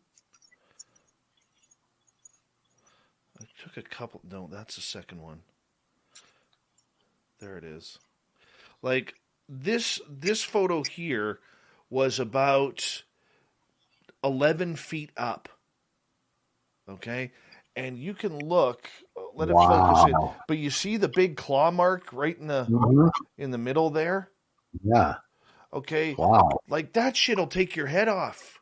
Oh, dude, yes. I did a show with polar bears, and I wouldn't want to get near a grizzly or a polar bear, but I was near the polar bears. But yeah, they'd come up to the icebreaker we were on, and had the markings, the markings on the side, and they're reaching up. They're like 10 feet, 11 feet, 12 feet. I know. Reaching up all the way. It's crazy how big they are. Yeah. And how fast they are. It's crazy, man. Yeah. It's crazy. Uh-huh. And we are tool makers, and we have invented all the things nature did not give us: talons and night sight and fur and all that. We've had to invent all these things: night vision, thermals, and FLIRs, things like that. But man, the originals are good. Oh gosh, man! I'll tell you, it is something that when you see a big claw mark that's digging into a tree like that, you're small when it's at 11 feet high. You are tiny. You're tiny and slow. Exactly. Like, a few weeks ago, we were driving along, just looking for firewood, man. And, looking for some trees to cut down. And you pull we pulled literally 9 feet away, 10 feet away from a moose.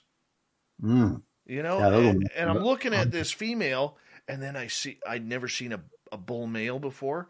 He was in behind her, like another 50, 60 feet. I'd never seen that before, man. Hold on one second here. Thank you, Toe Tag, Fabster, Murray, Spooky, and Dirt Road for the super chats. Here we go.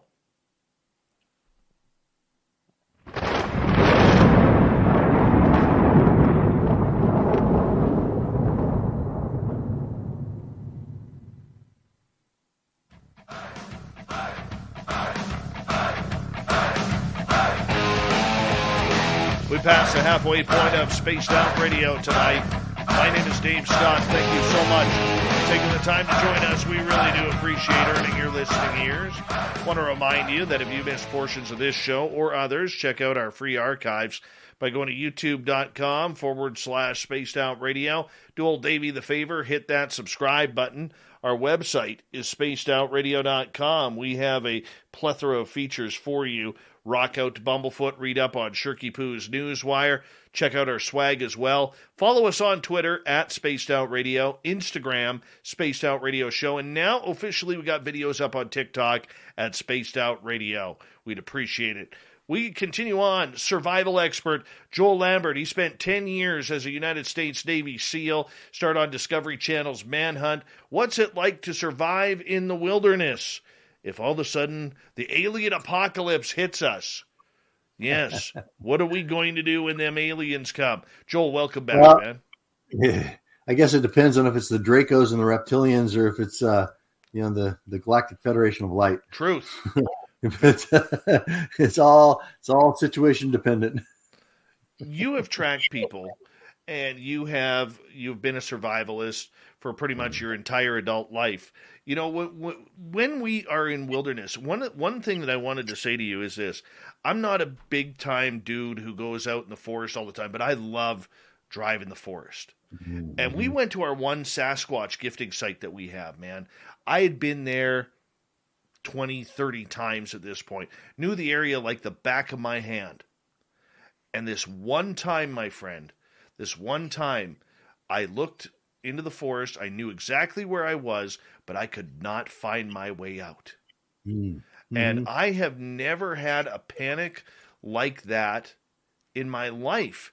I literally thought, even though there were 5 of us there, I didn't know where the road was. I got lost. And this area, we were in it. There was a dirt part in there where we had found one footprint previous back in 2016, and I knew where I was, but my mind just couldn't project which way was out. You know, and I'm wondering, have you ever had that happen to you? Not that I can remember, but I guess there's lots of times I'm not lost, but I don't know exactly where I am. There's a difference between being lost and just in one moment getting turned around and having to consult your compass or, reset some things and get back on track, for sure. It's just, you got to not panic when you have those momentary feelings, because you're not lost. You haven't been out there for 6 hours. You haven't been wandering around, not knowing where you're going. You know where you're at. Everything's okay. It's part of what I was talking about earlier, mindset. You just got to calm down, take a look around, reset, do your due diligence, pull out your compass, look at the sun, figure out where you're going, pull out the map, just kind of reset yourself a little, kind of anchor yourself back in. That's what I had to do.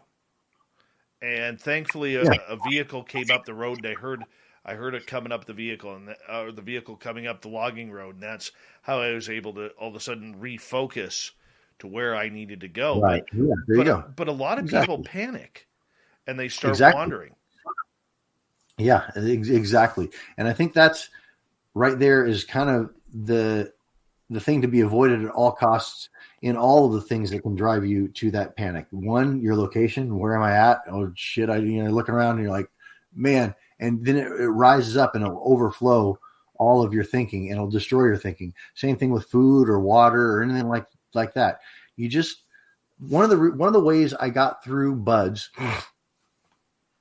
and I revisit this all the time, is that if you think about having to do this every day for 6 or 8 or 9 months, you can't make it through. You'll break mentally, and so you break it down. You're like, I got first phase. I'm in first phase. That's all I have to worry about. I don't have to worry about the things in second phase. I'm just in first phase, and then first phase starts getting hard. So you're like, this is Tuesday. I can make it to the end of the week. I can do 4 more days. This is all right. And then the Tuesday morning gets really bad. And you're like, I can make it to lunch. I can make it to lunch. And don't worry about anything, but I can make it to lunch. Lunch, I can handle to lunch. And then you're doing a run and it gets really bad, really, really bad. And you're like, I can make it to the end of the run. And then it gets even worse and it gets too fast and you can't keep up. I can make it to that next beach marker. I can make it to that next beach marker. And then you make it to the beach marker and you reset your goal. And sometimes it's gotten down. I've been in points in time in buds where I was like, I can do 3 more steps or 3 more breaths. 3 more breaths. And if I think past that 3 more steps or 3 more breaths, I'm going to panic and I'm going to lose it and I'm going to quit. So I pull back my consciousness, my existence into just the framework that I can handle at that time. And I exist in that. And what it does is it pulls you into the present moment, this present moment. If you follow that to its logical conclusion, you are in this one existence moment that you're in. And in this one existence, this one moment, I'm fine in this moment. I'm fine. And it takes all the stress off and you relax into it. And you can take a breath and you can just exist and then you figure it out. You'll figure it out if you don't panic.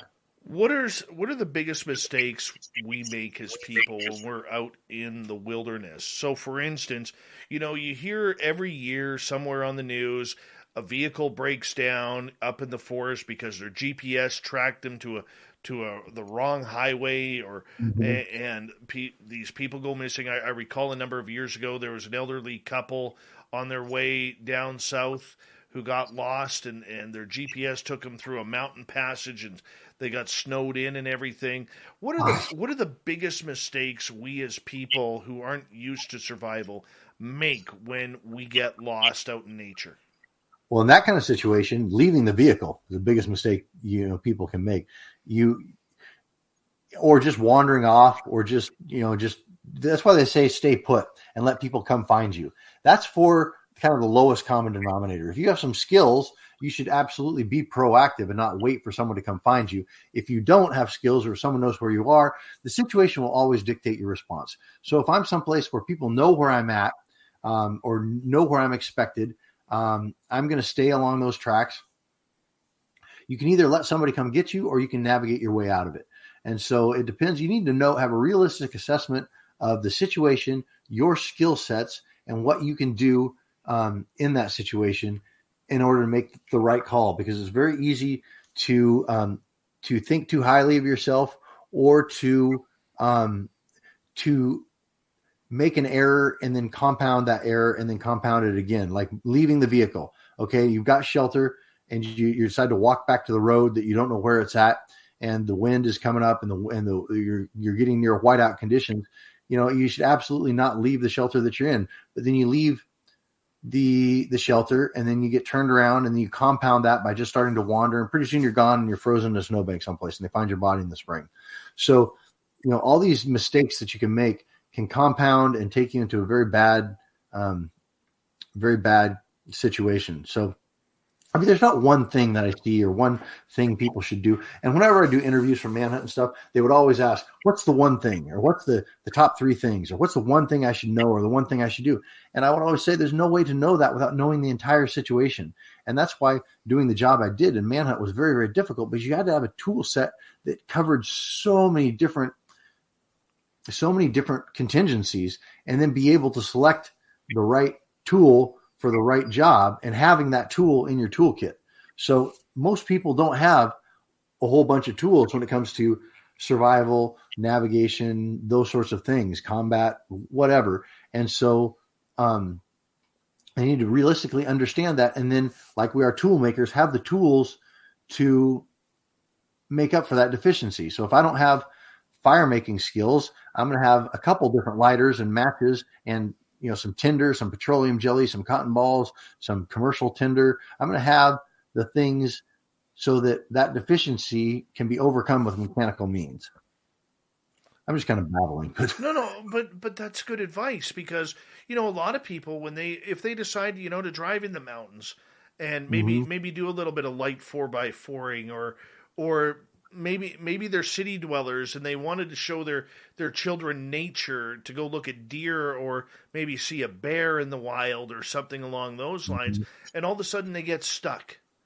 You know, they get stuck, or they hit a washout and they can't get around, or something's washed out behind them. I understand the idea of staying in your vehicle. That's just smarts. But what happens if the situation, you're not prepared for the situation, you don't have fire, it gets really cold at night because most Americans freeze at about 55 degrees. Yeah. Okay. If you're in a situation and you don't have the skills and you're in a bad situation like that, the only thing that can save you at that point is your mindset. And mindset will go, like I said earlier, that the example, that 14-year-old girl, 9-year-old girl who walked out of the Amazon. I mean, that's a real thing that happened. You have these examples of people in these situations that are just insurmountable, and they surmount them, and they somehow, and when you talk to them afterwards, they did a couple different things. One, they had a positive mental attitude, which is, it sounds trite, but really that is the key to life and everything that you can encounter in life. They had a positive mental attitude, and they did little victories. So almost everyone who has a crazy survival story, whether it's Auschwitz, whether it's being lost in the woods, whatever, almost all of them set themselves up for little victories, small things. I was able to take a shoelace and fix my sun hat. I don't know, little victories, and then rewarding yourself or following through on that positive vibe because of little victories. Small goals and little achievements, and making those achievements. Not a big goal that you're not going to achieve, or that is the whole goal of, getting back to warmth and safety. Of course, that's a goal, but making it to that next, hill top where I can climb a tree and get a better lay of the land and see where it is that I'm dealing with and where I need to go. Or, making a small shelter for the night and being able to sleep without freezing to death. The little victories you'll find in almost every awesome survival story. But most people don't even know how to stay warm. Yeah. Like they could be in their own vehicle. They could Natural selection. I mean, there's only so much you can do, but with a positive mental attitude and most survival really is not sacred indigenous knowledge that I learned from this tribe in the area that I'm working. I mean, there is a lot of that, but most survival is really common sense. It really comes down to clear, calm thinking through the problem, not allowing panic or speed to taint your decision-making process. I mean, most of the survival stuff we can figure out. A lot of it we can figure out on our own. You need to be warm. You can freeze to death. If a blizzard is coming in, that's probably your number one priority. And so you deal with that to the best of your ability. And there are things you're not going to know if you just don't have the experience. But most of what you can do, you can survive with common sense and a positive mental attitude. And a few strokes of luck. You're not going to be in the middle of the Gobi Desert and survive and walk yourself out with just a little bit of common sense. You need a little bit more skill than that. But for most of the survival situations that people will reasonably expect to find themselves in, a positive mental attitude and good, clear, critical thinking and common sense will get you very far. And the most part, you're usually going to have a shelter one way or another. If you're in your vehicle or a plane crashes or a boat, you go Gilligan's Island on something. You know what I'm saying? Yeah. Yes, absolutely. And shelter, if you know shelter is your most important thing, that's the number one thing you need to address. And when I say the rule of things, that doesn't mean that, if you're in a tropical island and everything is warm and nice, that you need to build yourself a hut before you find clean drinking water. No, it means that you have to prioritize. So that's the number one thing. Is my shelter okay? Is my physical body going to be okay? Okay, it is. So now I move on to priority number 2. And when a blizzard starts rolling in, then I go back to priority number 1. But I go to priority 2, and I start finding a clean source of drinking water. And once I have shelter and water, then I can move on to food.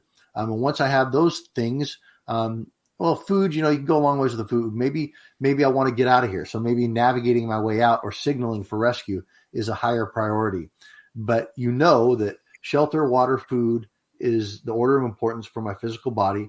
And then, navigation or signaling is what I need to do to escape the situation. And a lot of times it's just as simple as, like when I go out the force at night or even during the day, I always text my buddy. This is where this is the road I'm going on. If you have nobody to text, just let the police know. Yep. Yeah, it's all you need to do.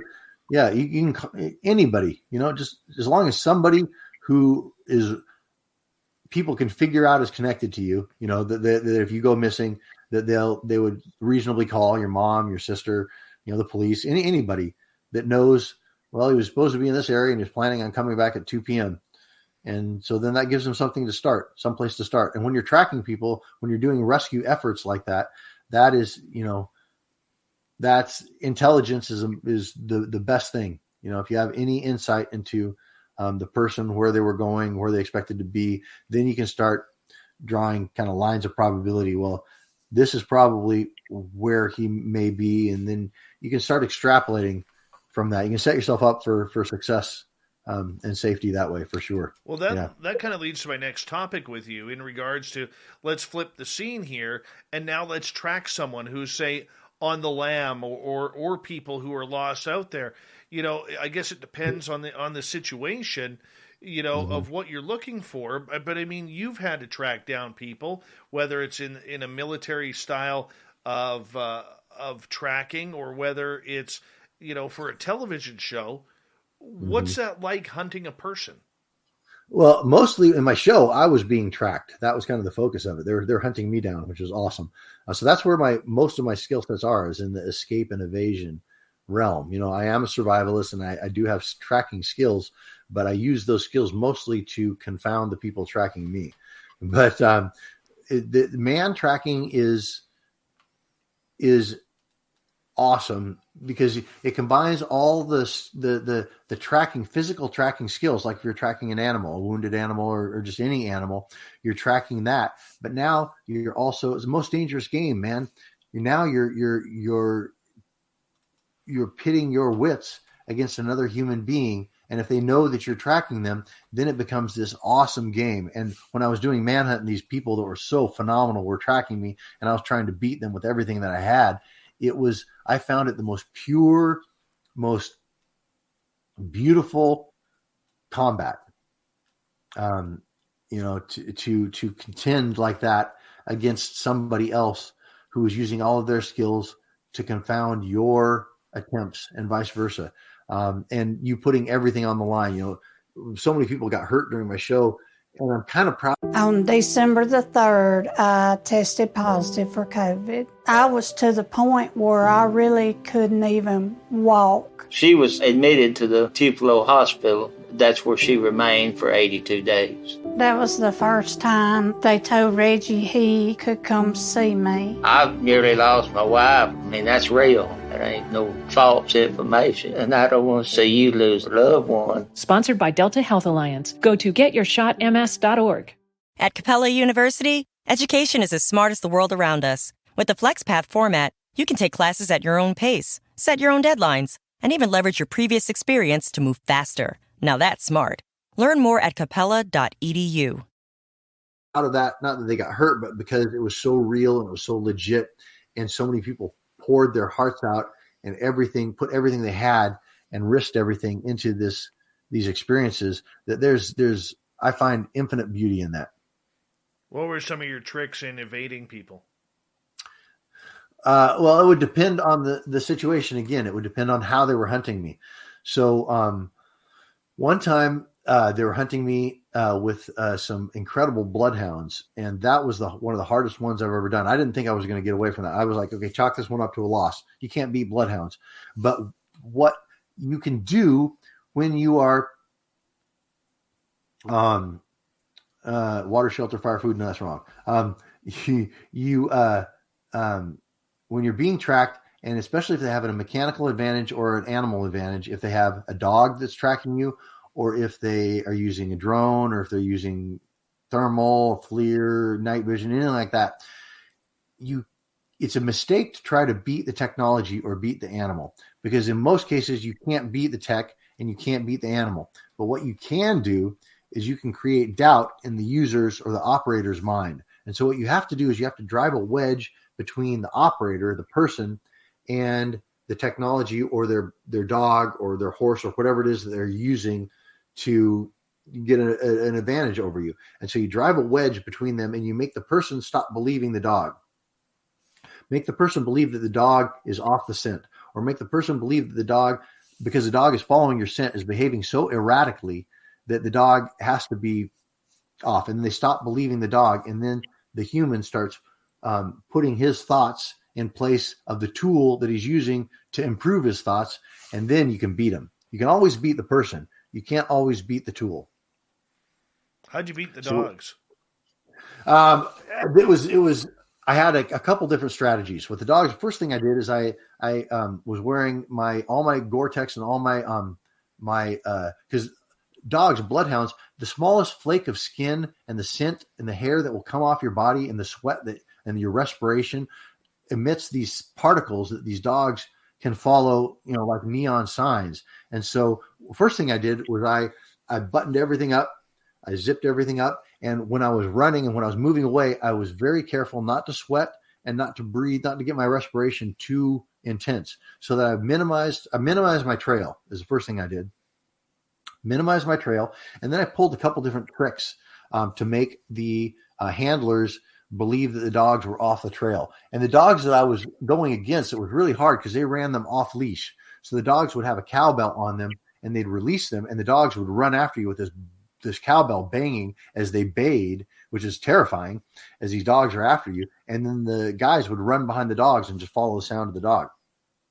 So they were very, very difficult to beat. But I ended up running them down, and I did a couple different tricks in some water to do. And so dogs will be able to track through water, or not through water, but on the banks. So you have to be very creative. You can't just cross water and think that that's going to throw them off, because what happens is the dog handlers are smart. So they see where the dog lost the scent, and then they just go up and down the bank until they pick things back up. You can't just levitate and fly someplace. If you can't do that, you're going to leave a trail. And so they're going to find it.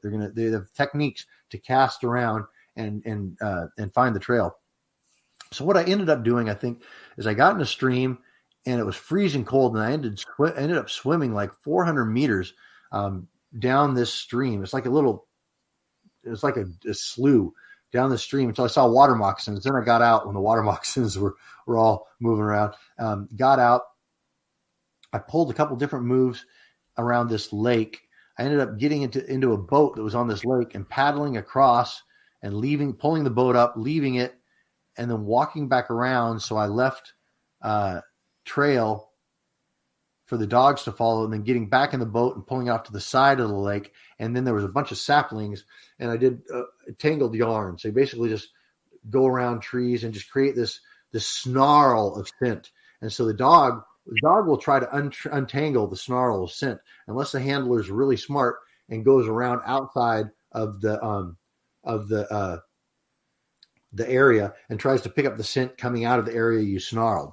But the handler has to figure that out and be able to see what you're doing in order to unravel it. And because they're running their dogs off leash, I figured that I could get the dogs kind of lost and confused. And when the handlers came up with the dogs, they wouldn't know what the dog had done. They hadn't been observing the dog's behavior for the last 15 to 20 minutes. So they wouldn't have anything to extrapolate and figure out, what I had done. They just had a dog that was upset and confused. And so it worked. And I got a lot of time, and I managed to get away. No predator mud? No, I didn't use a predator mud. Not in this one. Right on.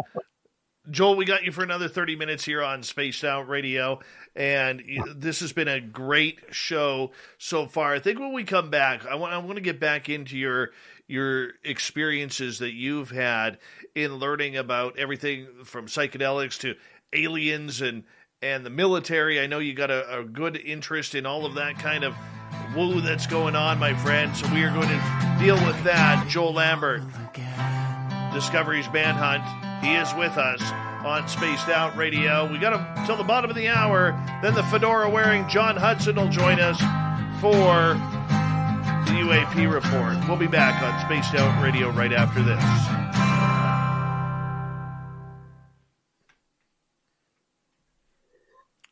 All right, we're clear.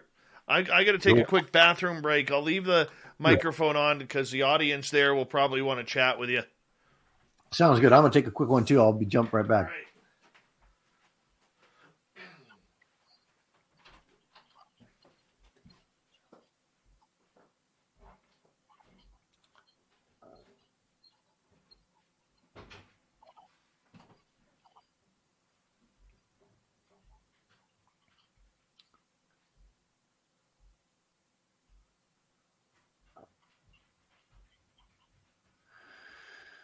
Viktor Frankl. Well said, Marie. Amazing man.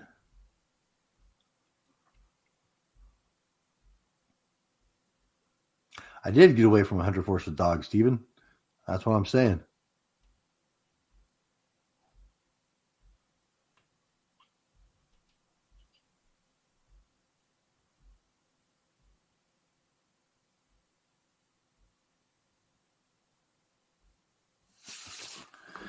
I've beaten dogs, and they were some of the best handlers.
Witchy, the scariest survival story for me was when I got tangled in my parachute in the ocean at night one time, and the parachute started sinking and pulling me down. What was that about your parachute?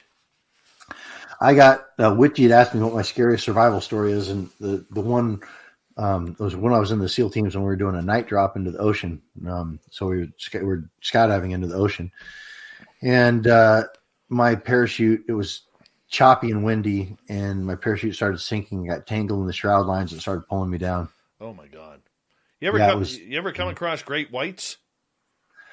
Just in TV show. Oh. I did a show with them, which was awesome. Yeah, no, not me, man. Oh yeah, it was great because I was in this little cage, and it's a custom cage, so it had these big openings. It was called the pod because it was kind of a central thing to the show. I'd be in the pod, and the animals would attack it. So I was in there with a full face mask diving, and this great whites would come up, boom, and bash into this thing. And then as they kind of like, because they can't really swim backwards, they kind of like bounce off and they kind of turn sideways, and then they'd swim off. I could reach out my whole arm and grab like a hold of the pectoral fin or pet the shark. And I'm on radio, and I hear the director, who's British, shout out, he's like, Joel, are you reaching out at the cage? And I'm like, hell yeah, I am. I'm grabbing sharks. When am I going to get a chance to grab great white sharks?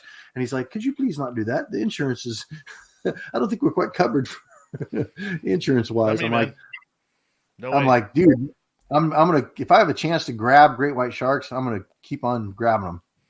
Not me, man. Nope. Yeah. Not me. We got about 30 seconds here. That's just freaky. Freaky. Yeah. And somebody else, we got people talking about Viktor Frankl. Some good stuff coming out.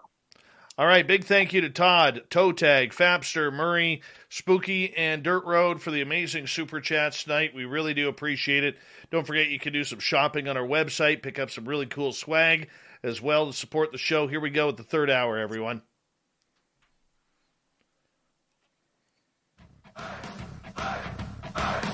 Would you like to connect with us? Head to spacedoutradio.com for all your latest show info. Now, back to Dave Scott and SOR. Third and final hour of Spaced Out Radio is underway tonight. My name is Dave Scott. Thank you so much for taking the time to join us. We really do appreciate earning your listening ears wherever you are on this beautiful planet we call Earth. Want to say hello to everyone listening in to our terrestrial affiliates around North America, digitally on TalkStream Live, Revolution Radio, and KPNL. All of our archives are free. Just go to youtube.com/Spaced Out Radio. Do me the favor, hit that subscribe button. The Desert Clam has set the password for tonight in the SOR Space Travelers Club. Hapazanthus. Hapazanthus is your password. Use it wisely, space travelers, as the clam sets the password each and every night right here on Spaced Out Radio. Our website is spacedoutradio.com. We have a plethora of features for you, including rocking out to Bumblefoot, reading up on Shirky Poo's Newswire, and checking out our swag as well. Follow us on Twitter at Spaced Out Radio, Instagram, Spaced Out Radio Show. For the final time tonight, we introduce Joel Lambert. He spent 10 years as a U.S. Navy SEAL. He's a survival expert, a man-tracking expert, and this man, what an interview this is. It's been absolutely phenomenal so far. His website, if you want to check it on out, escapeandevademobile.com. Joel, welcome back. Thanks for having me. Escape and Evade Mobile. That's my new project that I'm doing. We're launching right now. I want to talk about that a little bit when we get a chance. Well, let's do that right now, man. Okay. All right. So I was doing Manhunt, these shows, global shows around the world, escape and evasion, and people would always interview or ask me, or fans would, when am I going to take fans out on a E&E, or am I going to do a course? Am I going to do an online course? Am I going to do a school where people can come and learn the stuff I was doing? So I was doing booby traps, deception trails, anti-tracking, counter-tracking, indigenous, primitive skill type stuff. And people were always interested. And I'm like, no way, my cameraman gets me caught. I'm not going to take any, I'm not taking Kim Kardashian out on a hunt. But it got me thinking. And after I got in a motorcycle accident, that's why I'm not doing the shows anymore. Smashed my foot up. But then as I was healing from that, I went up to Scandinavia and shot some virtual reality stuff in Norway and Sweden. And it was really cool. But then I got turned on to augmented reality, which is, for people who don't know, it's the overlay of digital information onto the real world as seen through your glasses or your mobile device or anything like that. And so I created this game, Escape and Evade Mobile, which is an augmented reality mobile game played through your Apple glasses, your Google Glass, or your mobile device, where you sign in, it's free to play, create an avatar, go outside your house, hit start the hunt, start looking around for footprints and clues and following the cues, tracking down someone, hunting them down and taking them down, finding and disarming booby traps, following deception trails and solving the puzzles until you finally race with your team to capture them before they get away. So I've got a whole presentation on this. Augmented reality, Samsung, Google, Apple, all the big companies are spending billions of dollars on augmented reality technology and software right now, hardware and software. And so the opportunities are huge. Some of the augmented reality games are bringing in insane amounts of money, and it's just going to go up in the next 5 to 10 years. And so we created this augmented reality mobile gaming app based on the skill sets that I used in Manhunt around the world. Great storyline, amazing play where you can hunt your friends can hunt you. You can form guilds, teams. People who can't get outside for whatever reason can be in their basement on their computer designing hunts around the world. A kid in Dayton, Ohio can be designing a hunt in Barcelona, putting in the booby traps, putting in the spoor and the trail to follow, the deception trails, and then people can play that. And then online message boards. It's this whole comprehensive world. And we're launching it in December. And anybody who's interested, please go to escapeandevademobile.com, sign up for all the updates, be part of our beta testing crew on our first releases. And very excited about it. Well, we got to talk about that a little bit more, man. Oh, yeah. I love games like that. Oh, yeah. Yes, it's huge, the potential of what's going to be happening. I mean, Pokemon Go is still going. People think that's jump the shark. It's not. Last year it made $2 billion in in-app purchases. Insane, the people playing and the money that's involved in this whole technology, and the ability to be able to go out and play, still have your screen, still be digitally plugged in, but out there running around, interacting with your friends, making new friends, being part of a hunter force team in your neighborhood, hunting down, people in the next neighborhood, and playing this whole storyline through. I mean, there's massive opportunities. Unbelievable. Yeah. I mean, that just sounds like a whole lot of fun. I'm a geocacher. Okay. There you go. So I really enjoy getting out into the wilderness and going to, even in the suburbs, and going to find these geocaches. So I mean, that's right up my alley for this, man. Awesome. Yeah, no, it's going to be fantastic, and the whole game is all sketched out. The storyline, the gameplay. You're going to be able to putting in booby traps, putting in deception trails, creating them, disarming them, all kinds of cool stuff. Tracking down friends. Being hunted by people. Let me tell you, the one thing I wanted to do with this game is when I was doing Manhunt, pointing to the wrong side, there it is, those posters. When I was doing Manhunt, the feeling I got running in these woods, having 75 of the best trackers on this Polish Straż Granicze, 75 people, men on horseback, ATVs, dogs, drones, all of them hunting me, trying to take me down for God and country, looking behind me, not seeing anyone, but not knowing if they're behind that tree right there or they're going to drop out of the sky at any moment, was the most terrifying feeling I've ever had. It was exhilarating, but it was also just toe-curlingly terrifying. And I wanted to recreate some of that people can experience that playing a game and doing all the fun things that we do playing games, but also being out there, having people actually hunt them and trying to track them down and take them down. No kidding. Mysterion wants to know, says, I play a lot of Oculus games. Mm-hmm. Joel, have you ever thought of linking your location-based game data and tying it into the Oculus app, like a coordinator? I'm not exactly sure what that means, but mine is a location-based, it's a location-based Pokemon type game. Someone asked about Niantic. We've talked to Niantic a few times. I don't know if we're going to use Niantic's what they've built or not, but but that remains to be seen. We have game studios that are already bidding on it. So we'll be going with one of those. Right on. Good for you, man. Good for you. Hi. I want to shift gears here for a second because, I know the topics of UFOs and all the weird stuff really does interest you. I didn't expect that from you before this interview started when we were talking, but learning about this, I find it very intriguing. As a former Navy SEAL and someone who did a lot of top secret projects and had clearance and everything like that, what do you think of the whole UFO game that's going on right now? I think they're just, I think they are either disclosing just what they absolutely have to, or I think they're gearing up to use the alien threat as another excuse for global control. I think that whatever disclosure you get from any government source, especially our government here, or the British government. The people of ServiceNow live to solve problems, and no problem is too big to solve. Governments that need streamlining? You got it. A veterans administration that needs modernizing? No problem. Students in need of in-person learning? Yep, we can help with that too. No matter what monumental challenges you're facing, digital solutions can help you take them on. And now, ServiceNow is helping the medical community take on the greatest challenges of our time, the challenge of turning vaccines into vaccinations. Thankfully, it's a challenge they're rising to. Today, with the help of ServiceNow Digital Solutions, healthcare providers are administering vaccinations safely and efficiently.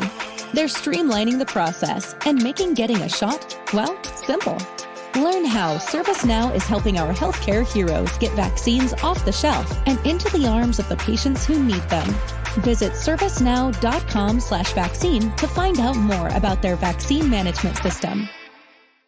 On December the 3rd, I tested positive for COVID. I was to the point where I really couldn't even walk. She was admitted to the Tupelo Hospital. That's where she remained for 82 days. That was the first time they told Reggie he could come see me. I nearly lost my wife. I mean, that's real. There ain't no false information. And I don't want to see you lose a loved one. Sponsored by Delta Health Alliance. Go to getyourshotms.org.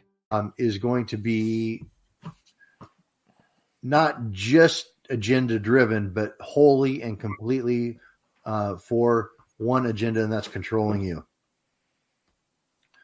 So as far as the UFOs, the physical UFOs, I mean, special access projects, Skunk Works, we were talking about that. I mean, we have all this technology, and we have some of those unidentified flying objects are ours, and others are not. But the government is very heavily involved in all of this. The government and the people controlling the government. Okay, so with that, and the idea that you are very skeptical about what is actually being hidden, what do you think then of this narrative that we see being played out, where with the DNI report not going beyond 2004 in the the USS Nimitz case that happened there with the F-18s intercepting these Tic Tac craft. I mean, as someone who is in, and I don't know, maybe I'm stuttering here because I'm trying to ask this properly and I don't know how, but as someone who was involved in the darker side of the military with projects and missions and everything like that, do you see this being something that could be dangerous if it's ours or theirs? I think it's more dangerous if it's ours. I think because it's all tied together. Whether it's the reptilian, the Draco line. I mean, it's all tied together, and it's all. I mean, we got the technology from them, and so. But the fact that all this technology has been kept from us for so long and kept from all the good it could do for society, for the control of a small few with the ultimate goal of just controlling this world's population. I'm much less skeptical of extraterrestrial races than I am our own government and the people controlling this world. But I know that there are extraterrestrial races out there that are not benevolent, but I think the vast majority of them are, especially the ones that are ascended higher than we are. And so I'm welcoming that contact, and I'm looking forward to it and us being able to join galactic community. If you're allowed to talk about it, while you were a Navy SEAL, did you ever see any anomalous objects in the sky? I did not, but several of my close friends, most of them fighter pilots, one of them who was former carrier air wing commander, and some guys with serious access to what's going on with naval aviation. I mean, people spot them on scopes, and pilots have seen them quite often, and it never gets reported because generally they never report it, because they're going to come back to your commander and say, "Hey, man, a bunch of aliens, you just saw UFOs flying around." I mean, that's just a way to document it. And people don't speak up for all the encounters that they have. And a lot of coon guys I know have had experiences of seeing things. I never did. I wish I did. I look forward to it.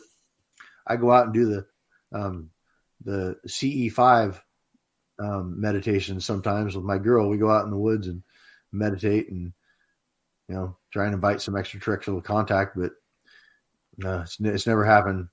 Do you believe then, being a former member of the United States Navy for as long as you were, that they really were not tracking these phenomena? Oh, no. I think a lot of encounters don't get reported, but I think that the high-level government agencies absolutely are tracking all of this stuff. Without it, how could they not? I mean, they've been tracking this forever. When back to Eisenhower and Roswell, and before that, and the contact with the Greys and all that stuff. I mean, they're tracking it all. This is all not unknown to maybe not the governments, but the people controlling the governments and a few people in government. Yeah, because that's the one thing that, I couldn't believe that people actually fell for when the Navy came out. Whoa, this is new to us. We better take a look at this. We've never had a record book on this, and now we're going to tell our pilots, instead of and our admirals on the ships, instead of throwing those reports in the garbage, let's save them. Let's see what's going on. And the public bought that. They bought it. Yeah, well, we've had not only the MK Ultra and all the mind control stuff, we have had Blue Book and all these projects going on for disclosure or exploration since it began, and every single one of them was just a controlled opposition at best.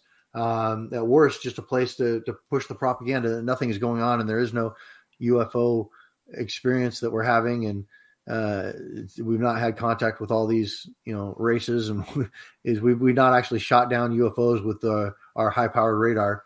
I mean, it's all out there. It's so easy to research, and there's lots of very easily readable and engaging books out there that you just read one of them and you're like, okay, nothing's adding up anymore. It's all right out there.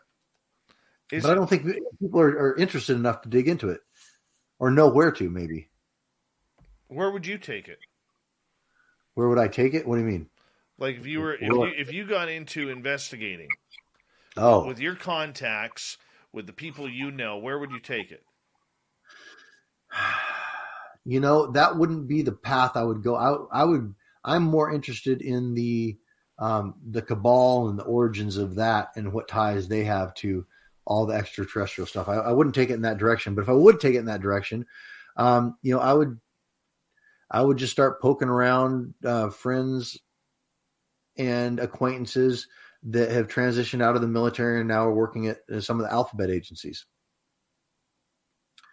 And I would start, finding out what I could from them, and I'd just start poking around and see what turned up, turning over rocks. Really. You mentioned that you think a lot of these sightings are technology that the U.S. already has at Skunk Works and other places like that, from Lockheed to Boeing to Grumman and whoever.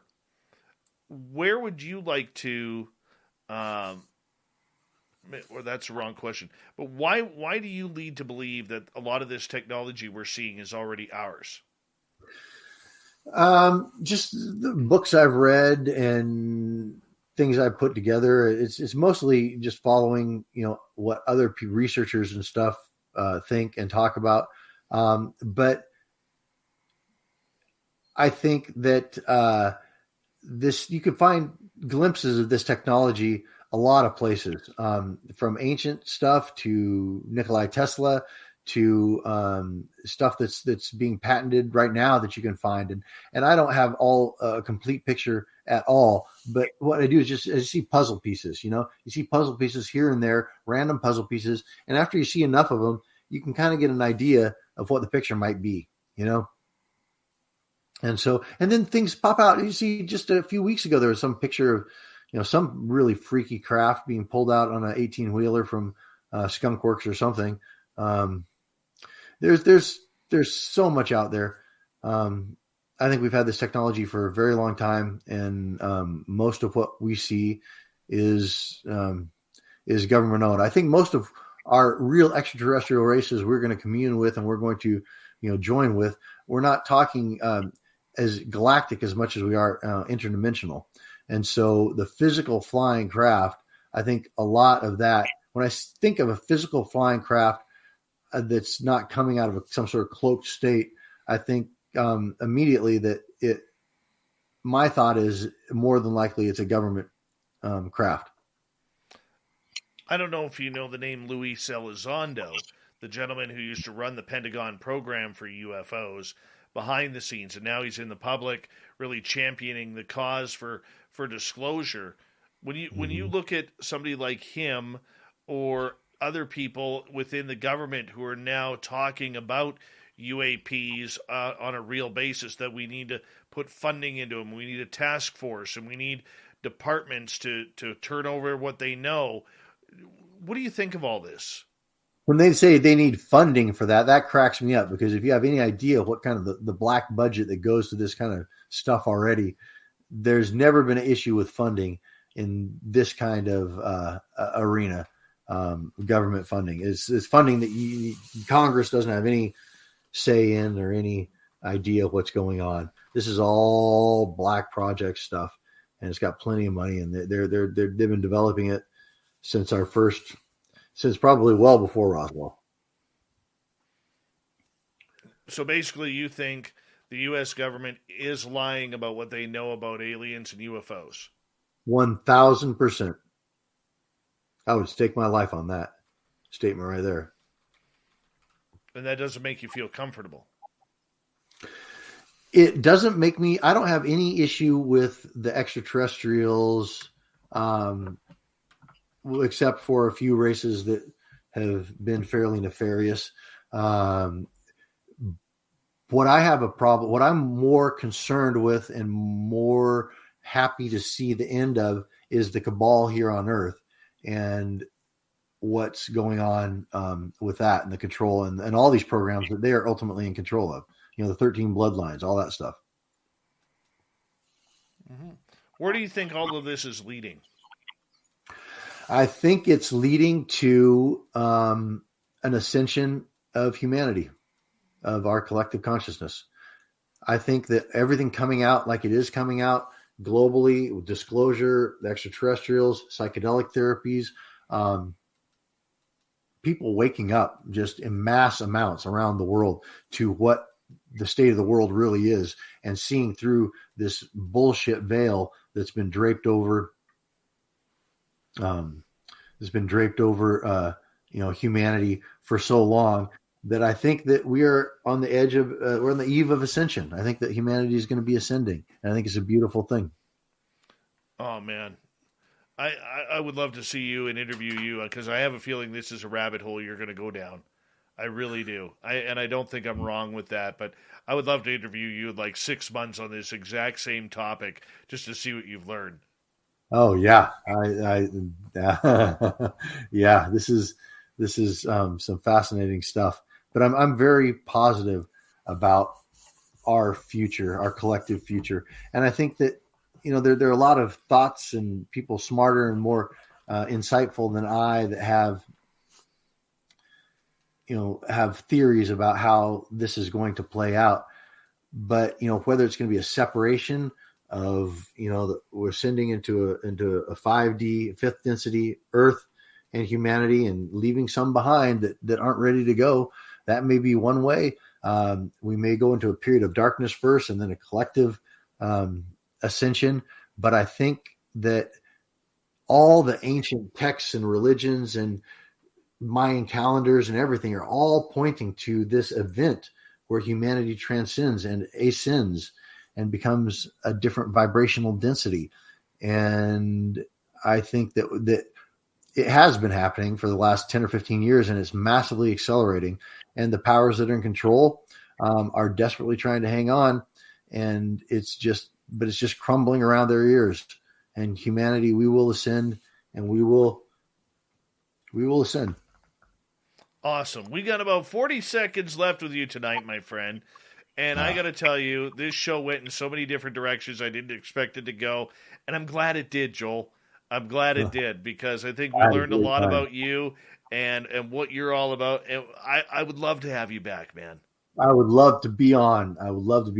Blessings to everybody. Thank you, everyone, for listening in. It's been an absolute pleasure. Go to escapeandevademobile.com. Sign up with your email address. You'll be the first to know all. We're not going to spam you or send you stuff every day, but you will be the first to know on everything Escape and Evade Mobile. And we'll be pulling our beta testers and our first groups from that list. So please sign up. Make me a happy man. I'm going to do that myself. So thank you so much. Joel Lambert, everybody. Coming up next, the fedora-wearing John Hudson is back. We're going to get into some UFOs right after this with Big Bad John. We'll take care when we come back right from the break here on Spaced Out Radio.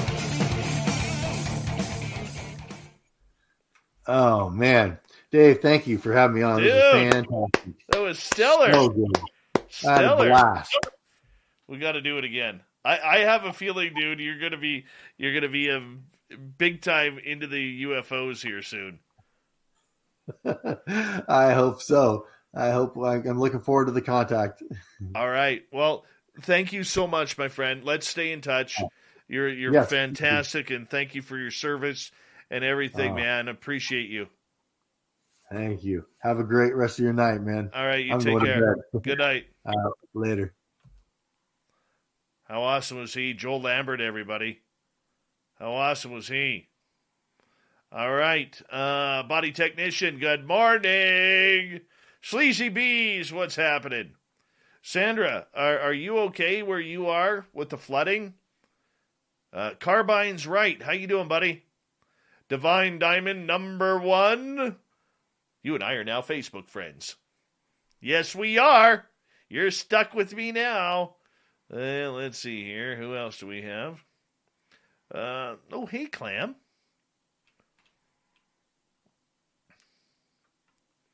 Oh, there he is. Sonny from the Chop Shop. Sonny, I need to get one of your t-shirts.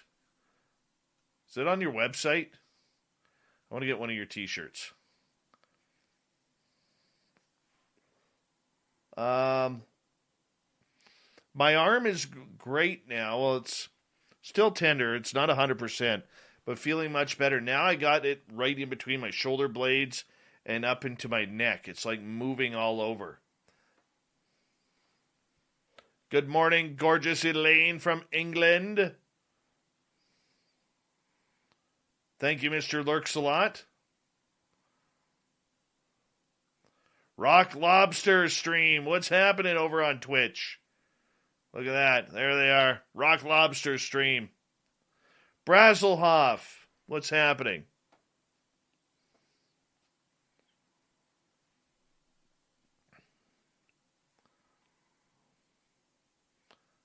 Yeah, we got nothing up here, Sandra. Every route up here from the lower mainland is cut off now. So any food coming into my area is going to be coming from Alberta until they can figure it out. Like, it is weirdly weird. But you know what? I mean, like, I saw some idiots out there today on social media. This is all about the pipelines. Has nothing to do with the pipelines, you morons. You ever think of the like million hectares of forest that burned this year? and it's in the mountains, and there's no trees and no root system to suck up that water because all the trees are dead due to fires. I mean, just morons. Absolute morons. Always have to try and get that out there. Fab22 from France. How you doing, bud? Good morning to you. Look at that. Right there. Bonjour. Comment ça va? That's a Quebecois accent. I'm sorry. That's all I got.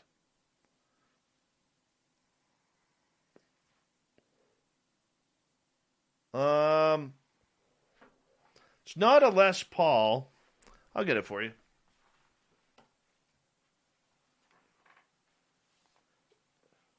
This is an ARC. Oh, right there. See? So, it's a tad crooked. That's the way it came. I guess it's that way. I don't know.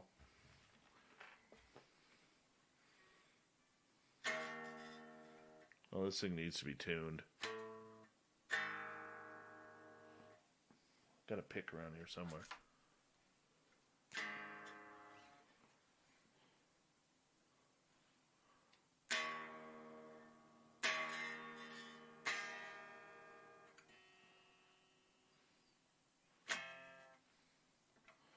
Terrible. Terrible tonight. I was playing with my kid earlier.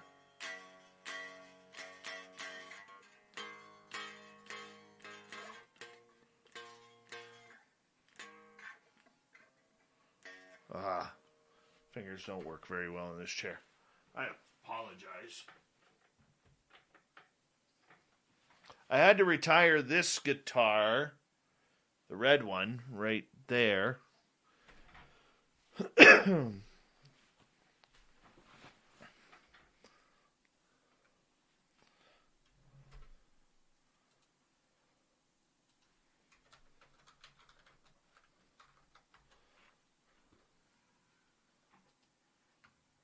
All right, Thin Lizzy, how are you? I got Doug Stevenson in here. Here we go.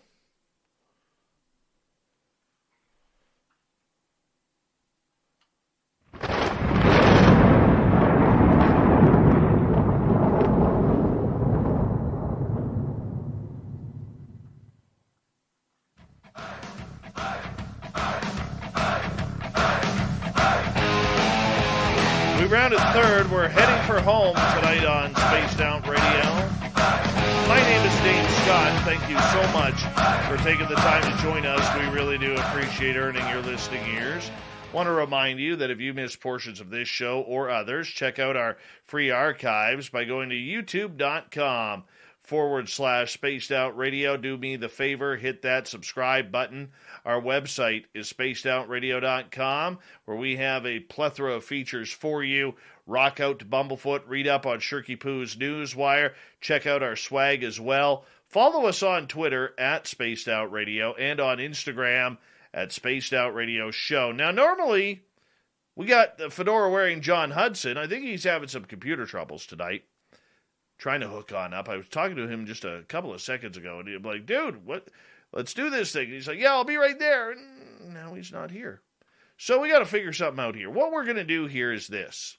If you're in our audience and you got some questions that you would like old Davey to answer for you while we wait for the fedora-wearing John Hudson, put them in capital letters, and we'll kind of get into it. We will get into it because there's a lot of news that is going on around the world here. And we got to figure it on out. And, you know, that's just the way we got to do it. That's the way we got to do it.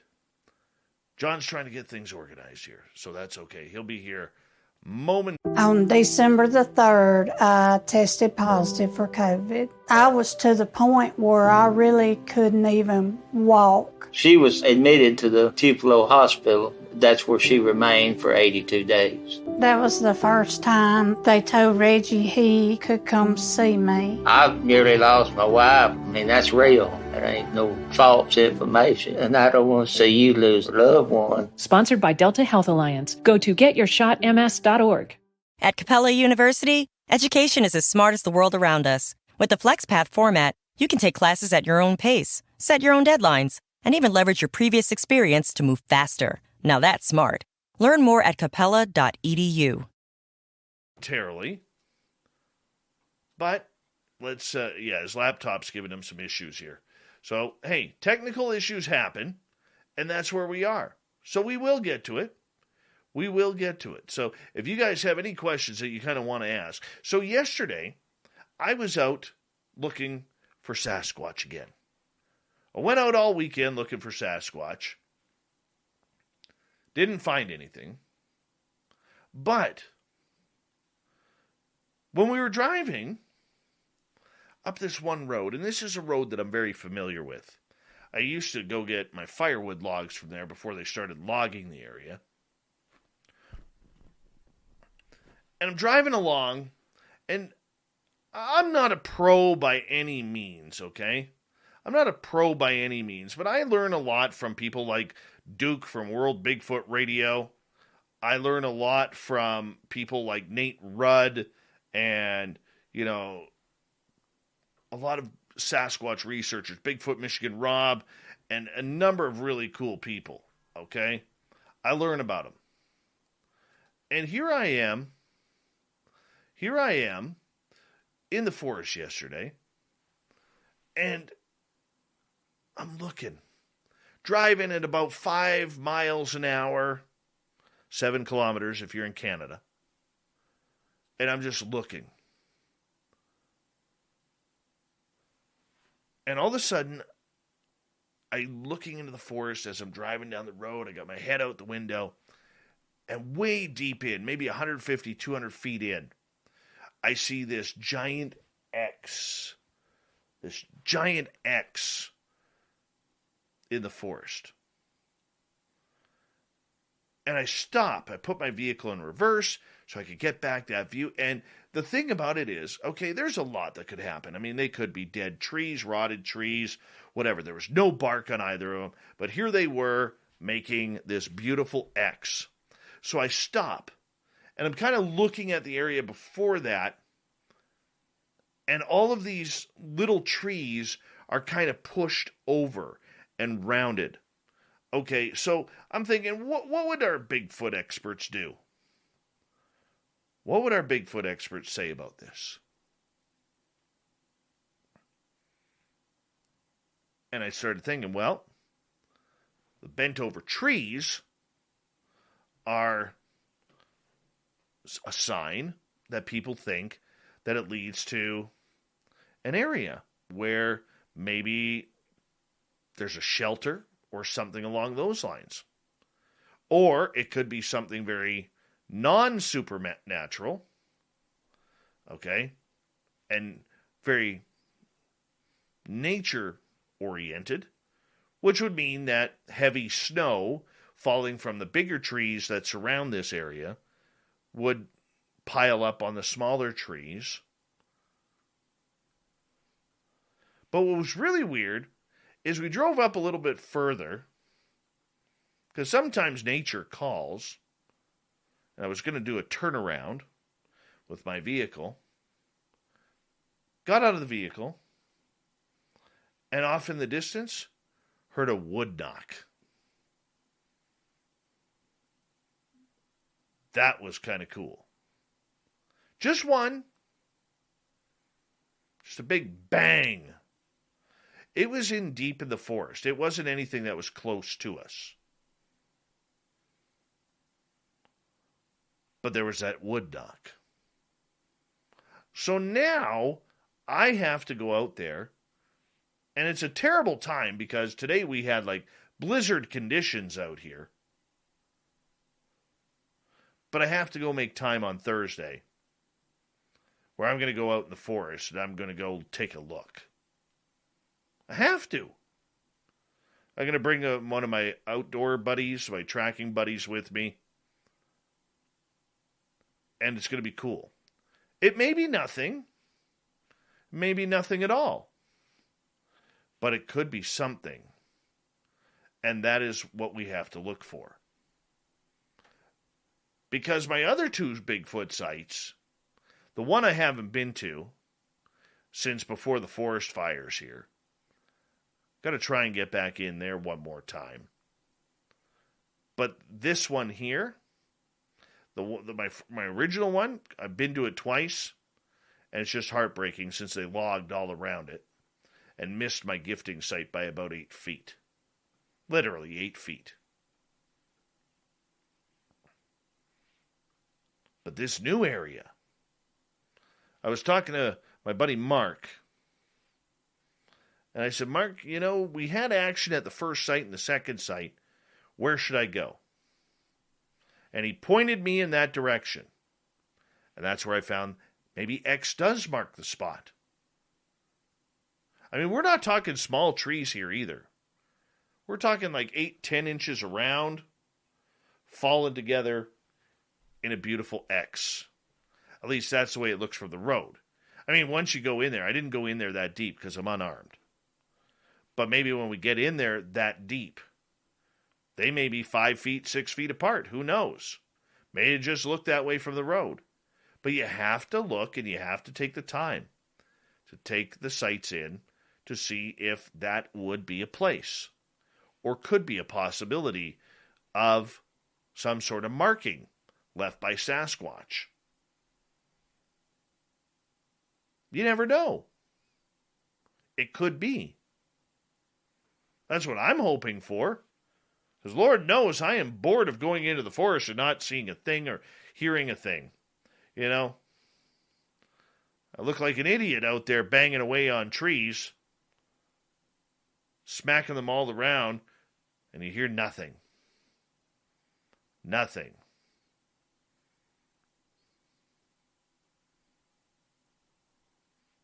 So we're going to go look. And hopefully the snow holds off just enough so we can get out there. Because I really, really want to know. I really want to know. And I think that's a good way to do it.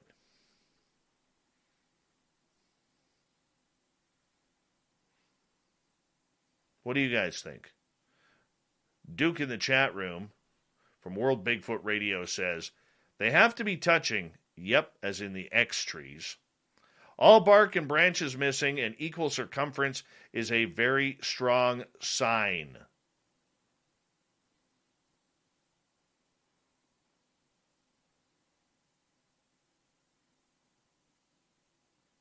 So we got to go look.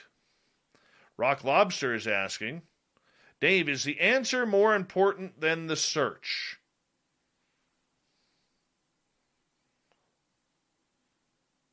No, because at first, I have to think about this one. At first, we have to figure out if that is truly an area. If it's not an area, then we can't look for the answers. Or, in this case, try and make communication. Can't do that.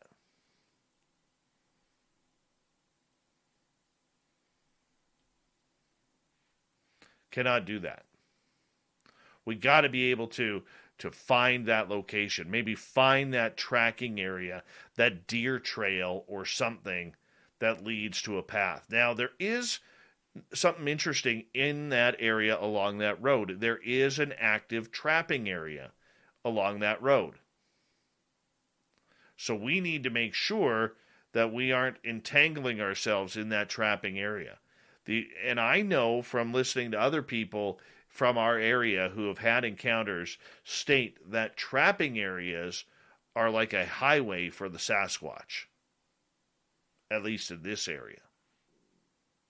They are following the traps and the trap lines. It's easy food.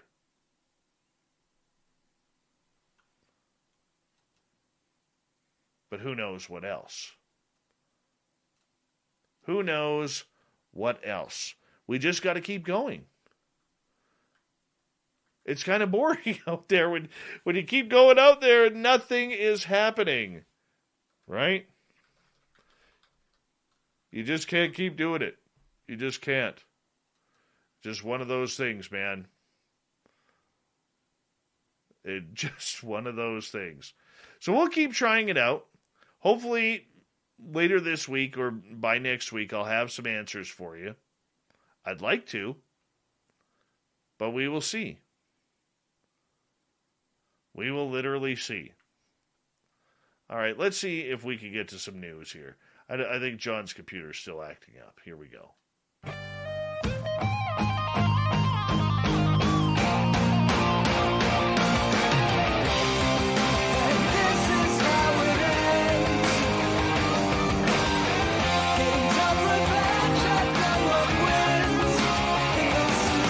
All right, we're going to get to Shirky Poo's news a little early here tonight because that's kind of what we do every now and again. And why not? Why not? It's a lot of fun here on the News Wire because Shirky Poo has us all cuddled up, ready for the big time news. And hey, she's got some good stuff for us tonight. All right, let's get to a weird one here right off the bat. Remember Oumuamua? Remember Avi Loeb from Harvard, who's now part of the Orion, or pardon me, what's it called? Not the Orion Project. Why can't I think about it? Now I got to Google it. Avi Loeb, UFOs. All right, what the heck is his project called?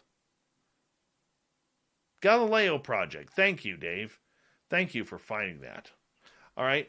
Remember when he took all the heat about whether or not there was going to be Oumuamua? And he took a ton of heat saying that, hey, we can't rule out aliens here. And everybody was like, no, it's just a big chunk of ice that's a weird shape. And everybody else was like, no, we got aliens.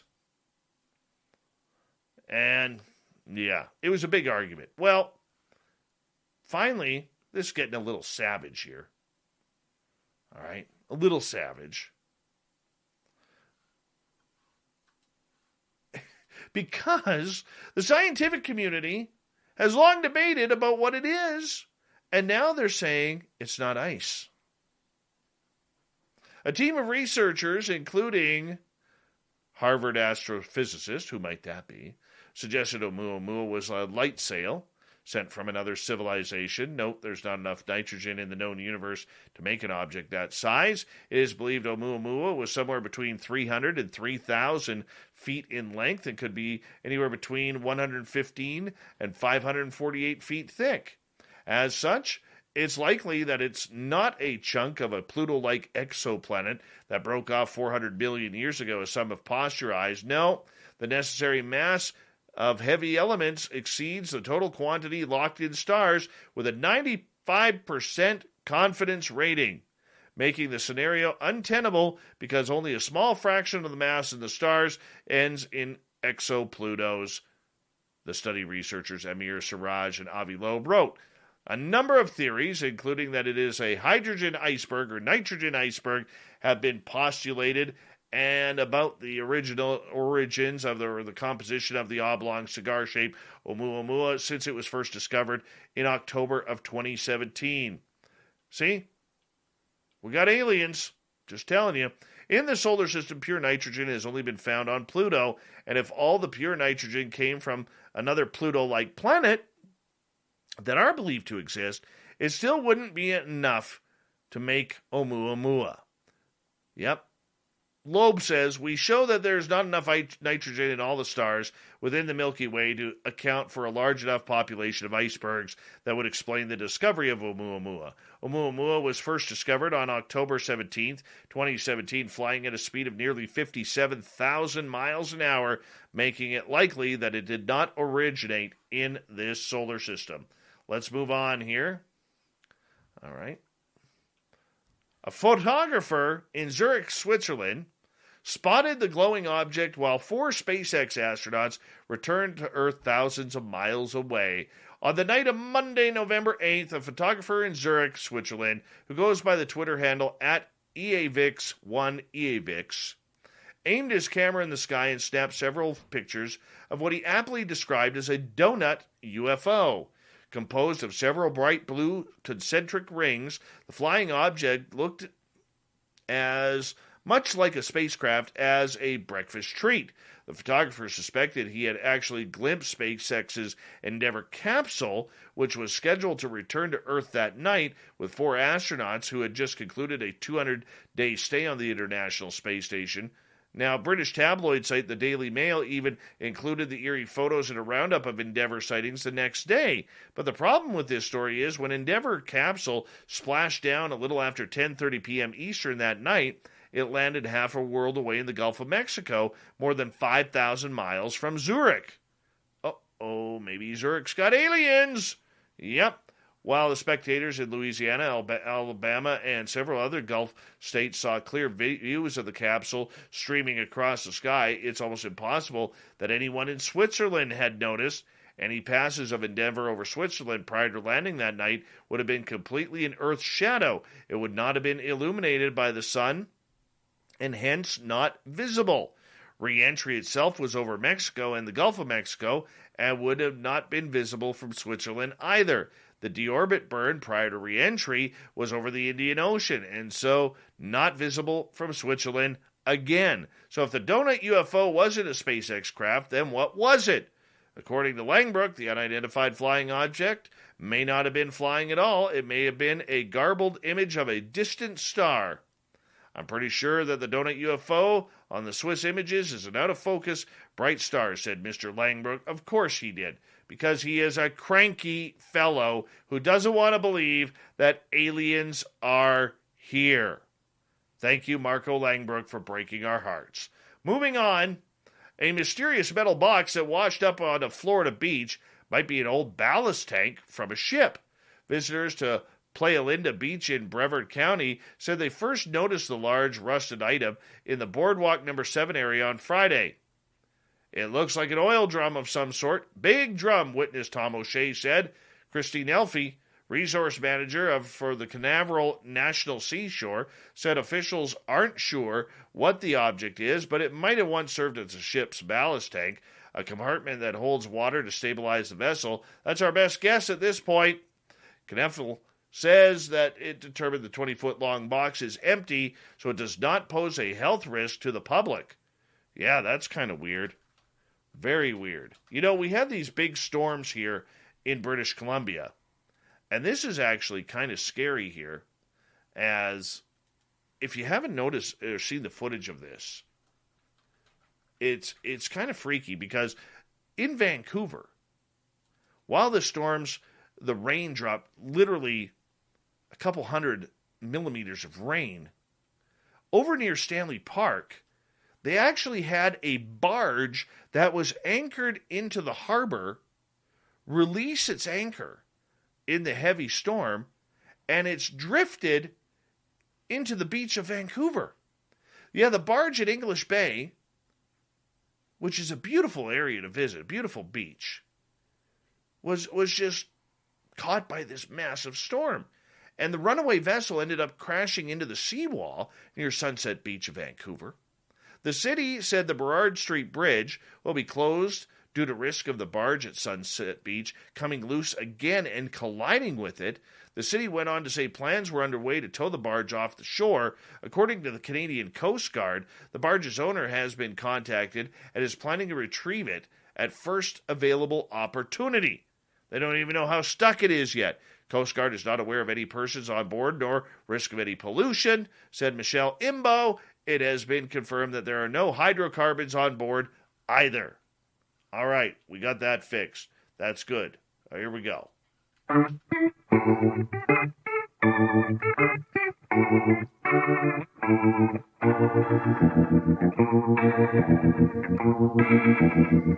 Let's get to the thought of the day, which is,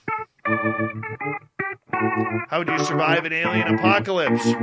Connor, same way Zeke from the faculty did.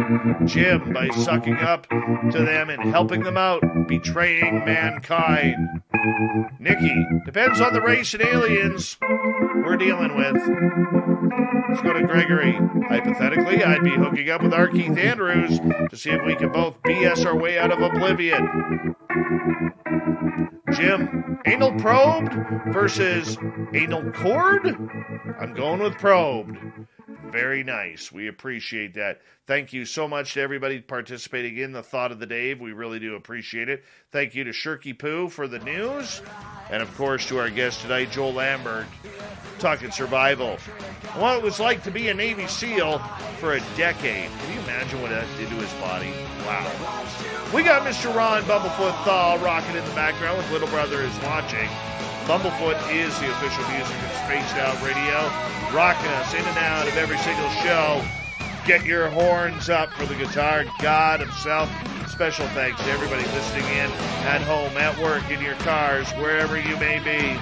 Thank you to everyone in our chat rooms tonight. YouTube, Twitch, LGAB, Revolution Radio, Spreaker, Facebook, the Space Travelers Club, and on Twitter at hashtag Spaced Out Radio. I know you're out there somewhere. Remember, this show is copyrighted by Space Out Radio and SOR Media Ventures Limited. Thank you so much for choosing to share your evening with us. Because together, my friends, we're watching. We own the night. Mr. Bumblefoot, we need a favor. We need you to take us home.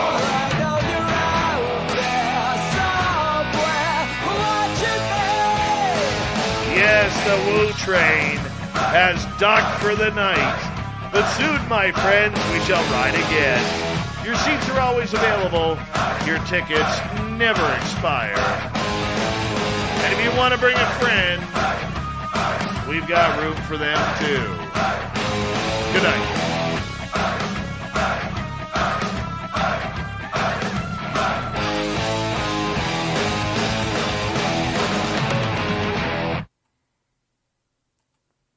On December the 3rd, I tested positive for COVID. I was to the point where I really couldn't even walk. She was admitted to the Tupelo Hospital. That's where she remained for 82 days. That was the first time they told Reggie he could come see me. I nearly lost my wife. I mean, that's real. There ain't no false information. And I don't want to see you lose a loved one. Sponsored by Delta Health Alliance. Go to getyourshotms.org. The General Insurance presents Ordering a Sandwich with Shaq and Hall of Fame announcer Michael Buffer. I'm going to have roast beef. What do you want, Michael? Let's get ready for pastrami on rye. Turns out, Michael Buffer talks like that all the time. And it turns out, The General is a quality insurance company that's been saving people money for nearly 60 years. Spicy Dijon mustard. For a great low rate and nearly 60 years of quality coverage, make the right call and go with The General. The General Auto Insurance Services, Inc. Insurance Agency, Nashville, Tennessee. Some restrictions apply.